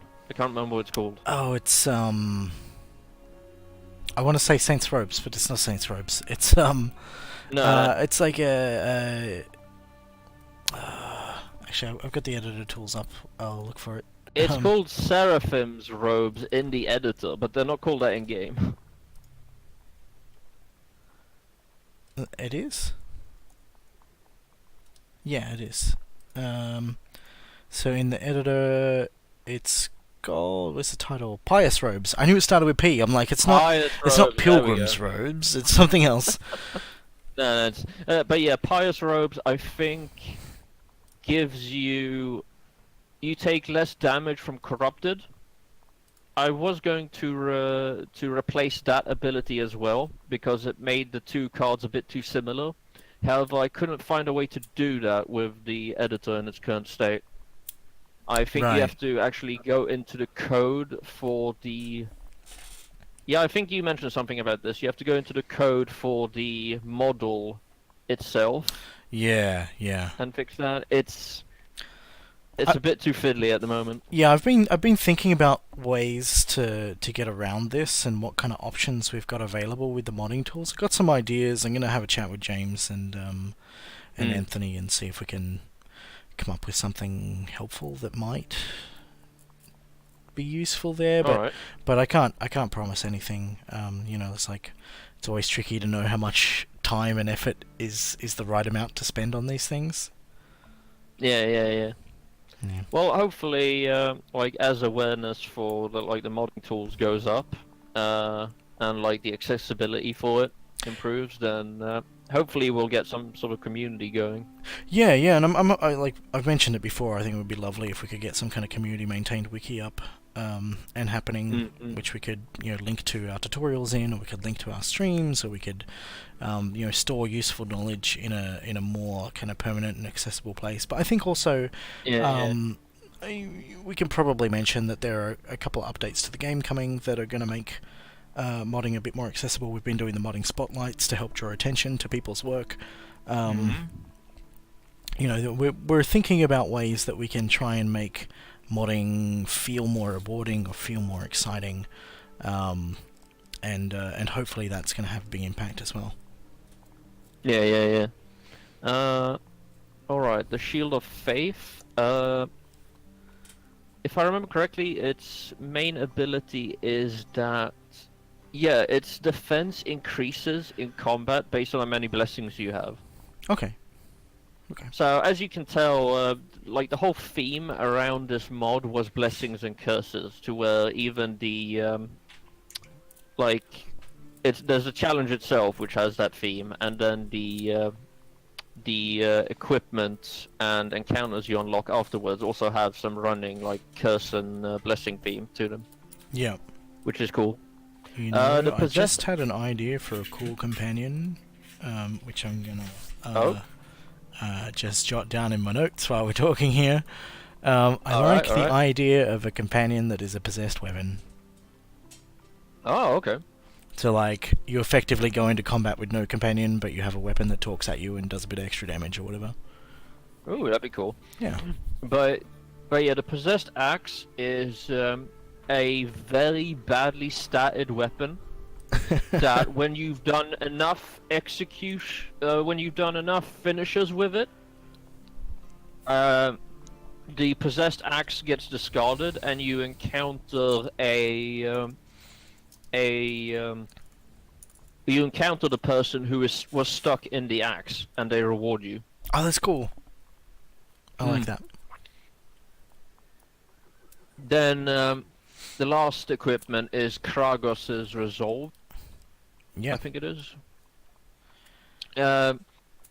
Which quite interestingly uses the Brilliant Blade Platinum version. Yeah. I found this in the editor. I didn't actually make the Platinum version of it myself. Right. I assume that was like put there for some Platinum weapon that ended up being unused in the end. But yeah, I mean, some of it's stuff that's unused, some of it's stuff that like there's no extra effort to make a card, right? Like, if you're already sticking the thing in, it's not that big a deal. Fair enough. But yeah, you'll find a whole bunch of things like that, and you'll find like all the leftover art from Hand of Fate 1 is still available in the editor, and probably a couple bits and pieces that are just not used in the game, but might be relevant somewhere for somebody's mod. Alright. Yeah, like the card that you used for the challenge card itself is a Hand of Fate 1 card. But yeah, Kragos' Resolve it has quite a high fame requirement, but it does more damage than the Brilliant Blade, has the same special ability, and whenever you complete a combat, you can choose to discard both a blessing and a curse. Huh. But only if you have both, or? Only if you have both. So it's sort of the ability that the angel gives you towards the end of the challenge. Yeah. Okay. That's cool. The Antiquarian is quite interesting because it's like the general store card. For the most part, except that it only stocks Brimstone and Platinum equipment. Yeah, okay. So if you're running a Brimstone or Platinum a card that is integral to your strategy, this is a good way to fish it out of the deck early on. Yeah, that's cool. That's cool. Mm. And we've got Fate Spinner as well, which uses the is this Soothsayer, or is Soothsayer the young lady sitting? I can never remember which is which. Oracle is this one. Yeah. This one has a bit more interesting effect. It's sort of a mechanic I introduced uniquely for this card, is that it lets you look at the top. You choose either Blessing or Curse, and then you get to look at the top 4 cards of that deck, Right. and any number of them you can put on the bottom of the deck. The rest go back on top. So. Okay. That's cool. So you could take this into the High Priestess challenge, for example, and sort of stack the Blessing deck in your favor, or go into the Star challenge and stack the Curse deck slightly in your favor. Yeah. Hmm. We've got Then Lady the Cirilla. next card, Lady Cirilla, is sort of the follow-up to the Exiled Noble encounter from the challenge. That's her. Yep, Lady Cirilla is Sweet. the Exiled Noble, and you go back and see how she's doing. That's fantastic. Excuse me. I spent a lot of time playing the first game, and I had more involvement before release than I had with Hand of Fate 2, but I think I had less ongoing involvement after release than I have had with Hand of Fate 2. So I had sort of interesting relationships with both games, but they were slightly differently flavoured. But the thing that I really loved about Hand of Fate 1 was that because the challenges themselves, or the court cards that you faced, didn't have a lot of overt narrative going on. All of the narrative came from the card chains, and in a typical dungeon crawler or roguelike or whatever, usually the game's narrative is told across a single run of the game, whether that's the perfect run that reveals all of the story, or whether that's a halfway failed run, or a less perfect run that only gives you like half the story or whatever. It's all meant to be that you can experience the whole thing from beginning to end in one run. But in Hand of Fate 1, the primary narrative device was card chains, and so you would unlock 3 or 4 card tokens along the way, and you would have 3 or 4 separate unrelated narratives that were weaving their way throughout all of your runs. And I found that to be like so unexpected and so interesting, because you have this opportunity to you've got a bunch of concurrent narratives, but you're not exposed to them all. Like, you're not exposed to the full narrative at once.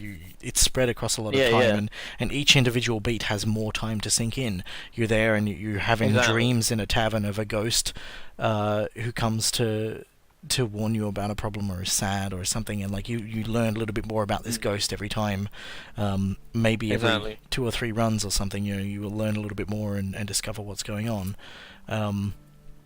And while that still happens in Hand of Fate 2, I think the fact that the challenges have their own narratives reduces the prominence of that kind of storytelling. But it always digs me when you get to the end and you go, okay, so here's Mark of the Damned, and we get to learn a little bit more about Theo, or here's Lady Cirilla, and we get to learn a little bit more about the Exiled Noble. Like, I love those opportunities to come back and learn a bit more about what's going on. I think there's a semblance of that still in the game, in the fact that Hand of Fate 2 definitely still has that. It just isn't the only way that stories are told. Yeah, I think like you encounter the little devil in the Devil Challenge, yeah. And then he unlocks as a card. I'm pretty sure there are a few cards like that where it's like it refers to some generic merchant, for example, and then once you beat the challenge, you get this specific merchant unlocked as a card. Yeah, which is pretty neat. Where Yeah, no, I like that. You sort of find this narrative, you know. And I completely agree on like the card chains giving you like bite-sized chunks of each narrative and story over time, instead of you just, well, you can choose to just seek them out as you want if you want that full story. Yeah, you'll But only for the get most one part- card per run, though. You'll never be able to Per run, yeah. unlock those tokens until you lose your thing. But I guess some people forfeit immediately and then do their thing, so it's not who I am. Yeah. Which it's one of the things that makes Hand of Fate such an interesting game, in that you get the narratives in bite-sized chunks every now and then. Yeah. Yeah, no, I love it. Yeah, hopefully modders will sort of stay true to that as they make their own like encounter chains. Yeah, and that was one of the reasons that I made Ruben as a chain primarily rather than a challenge, even though a challenge I could have had a lot more control over, the context and how everything fits together. By putting it as a chain, I let it become part of what you experience as you play through other through challenges, and have it's surrounded by other encounters that are meant to be your life continuing on, and the passage of time happening alongside those stories. So I think it fits nicely in that regard. Yeah. The Wandering Knight, it's the last card we have to look at. You encounter a knight on the road who his equipment's been damaged, so he asks you to trade a shield for some of his supplies. Mm-hmm. And depending on how much fame you have, he will give you something in addition to that trade. So I think if you have the most amount of fame needed, like for the last prerequisite, then he actually joins you for a few combats. Oh, cool. So you get like an ally knight who helps you for a few combats. Nice. Which is a pretty neat idea. I don't think that's been explored that much in like the base game, where some of the enemies fight on your side. I think Chariot's probably the main one where you have a bunch of knights that help out. But yeah. Yeah, you have a bunch of soldiers. There's a bunch of like Empire soldiers, right? The sword and shield dudes. Yep. Yeah, and then. Oh yeah, now I remember. In Estrella's quest chain, there's one part where you fight alongside an ogre. An ogre, yeah. That was pretty neat. Looking back on that. Yeah, really cool. That's why I'm kind of keen to get New Greg up and happening. I think New Greg will be fun. New Greg. New Greg. I think having him be small makes him a little bit more bearable, because he does eat up a whole bunch of camera space when he's full size. Yeah. One of the things I did sort of as a challenge to myself at one point was I made like this Crucible-esque encounter where you choose enemies to fight and how many of them. Yeah. And me immediately, I like geared up with the best possible equipment, and I went into a combat with 4 ogres. And that probably wasn't the best idea I've ever had, because the ogres don't really care if you're ready to block their attacks or not when there's 4 of them. Right? Yeah. Yeah, so you're getting 2 unblockable attacks from the sides, and then 1 blockable attack from the front. Yeah. And then 1 ogre in the background doing whatever. Yeah, I like that. I don't know if you were around, but before we shipped Endless, Cade was asking around in Discord for people's, what they thought was the toughest combinations of enemies, and I think that's why we see ogres and spires hanging out together in Endless from time to time. Yeah. What was it? Wraiths, like. Yeah. Large groups of wraiths were a huge problem when Endless was first released, wasn't it? Yeah, we had a bug early on where I think there were a couple of bugs, like one that allowed too many cards. Hang on. Too many enemies to be on one card, and then another one where it allowed too many duplicates of the boss card for a challenge, and so okay. that was why you could end up with 4 wraiths sometimes. And it was just impossible because Yeah, 4 wraiths I don't think is impossible. 3 wraiths is doable, but it's very, very challenging and requires a lot of mobility. Yeah, you got to juggle them essentially, Right. otherwise they just start doing automatic damage to you every second or so. I haven't taken Hubie against a wraith. I'm not sure whether they target him with life drain specifically, or whether his ability stops them draining your life. I'm not sure. I don't know. I know that at one point I wanted I tried having a wraith as a companion in an encounter or doing a combat, and the wraith would just deal damage to the player. Nice. Yeah. So I was like, yay! I've got my wraith companion. Ow, ow, ow, ow, ow! And you couldn't knock them out of it because they were your allies, so you couldn't attack them. Wraith's gotta eat. Yeah. And then That's a few wonderful. patches later, I saw in the changelog, it's like changed wraiths to actually like damage who they were attacking and not just the player. And I was like, good job, guys. Probably for the best. That's a good one. Although I kind of like the idea of a wraith that if you're up against no living enemies, that it'll drain your life. Yeah, it drains your life. Yeah, that's kind of A bunch of skeletons as your enemies, and the wraith's just like, nah, I can't. Yep. You know. I'm so hungry. Feed me. Mm. Alright, well, I think we might look at wrapping up the stream in a bit. If there's anybody who's still hanging around in chat who has questions, throw them at us. Otherwise, we'll finish things up while we wait for that. Dargenom, are there any other projects or things that you do that you would like to mention? Any cool URLs? Feel free to throw them out there. It's your chance to toot your own horn. Well, it would be the mod for the most part. I love it when people check out the stuff I've done and compliment me on all the work I did. And there's a lot of work in It this was a one, one-man for sure. project. Yeah, it was a one-man project, and I'm pretty sure I spent like 6 weeks on it. Yeah, nice. It's absolutely crazy. I don't even know where I got all the time from. I think when you're passionate about something, you not only are able to pull like more energy out of yourself to make your time more efficient that you do have, but you're also willing to skip a toilet break or whatever else to push through often. Yeah. But main thing is to make sure you're not make sure you are looking after yourself is the main thing though. Yeah. Like the running joke among my friends is because I think it's mentioned in the Netrunner card game. I don't know if you've ever played it.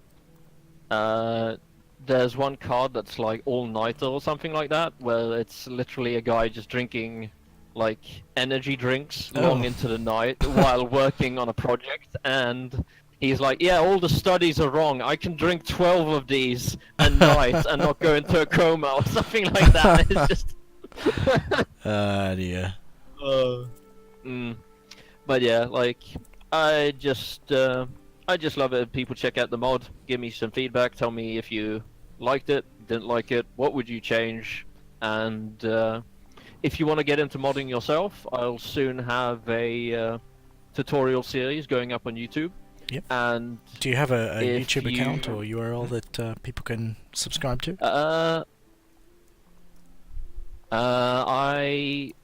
My YouTube account is called Dargenom, the same as my Steam account. It's let's see if I can find the old link.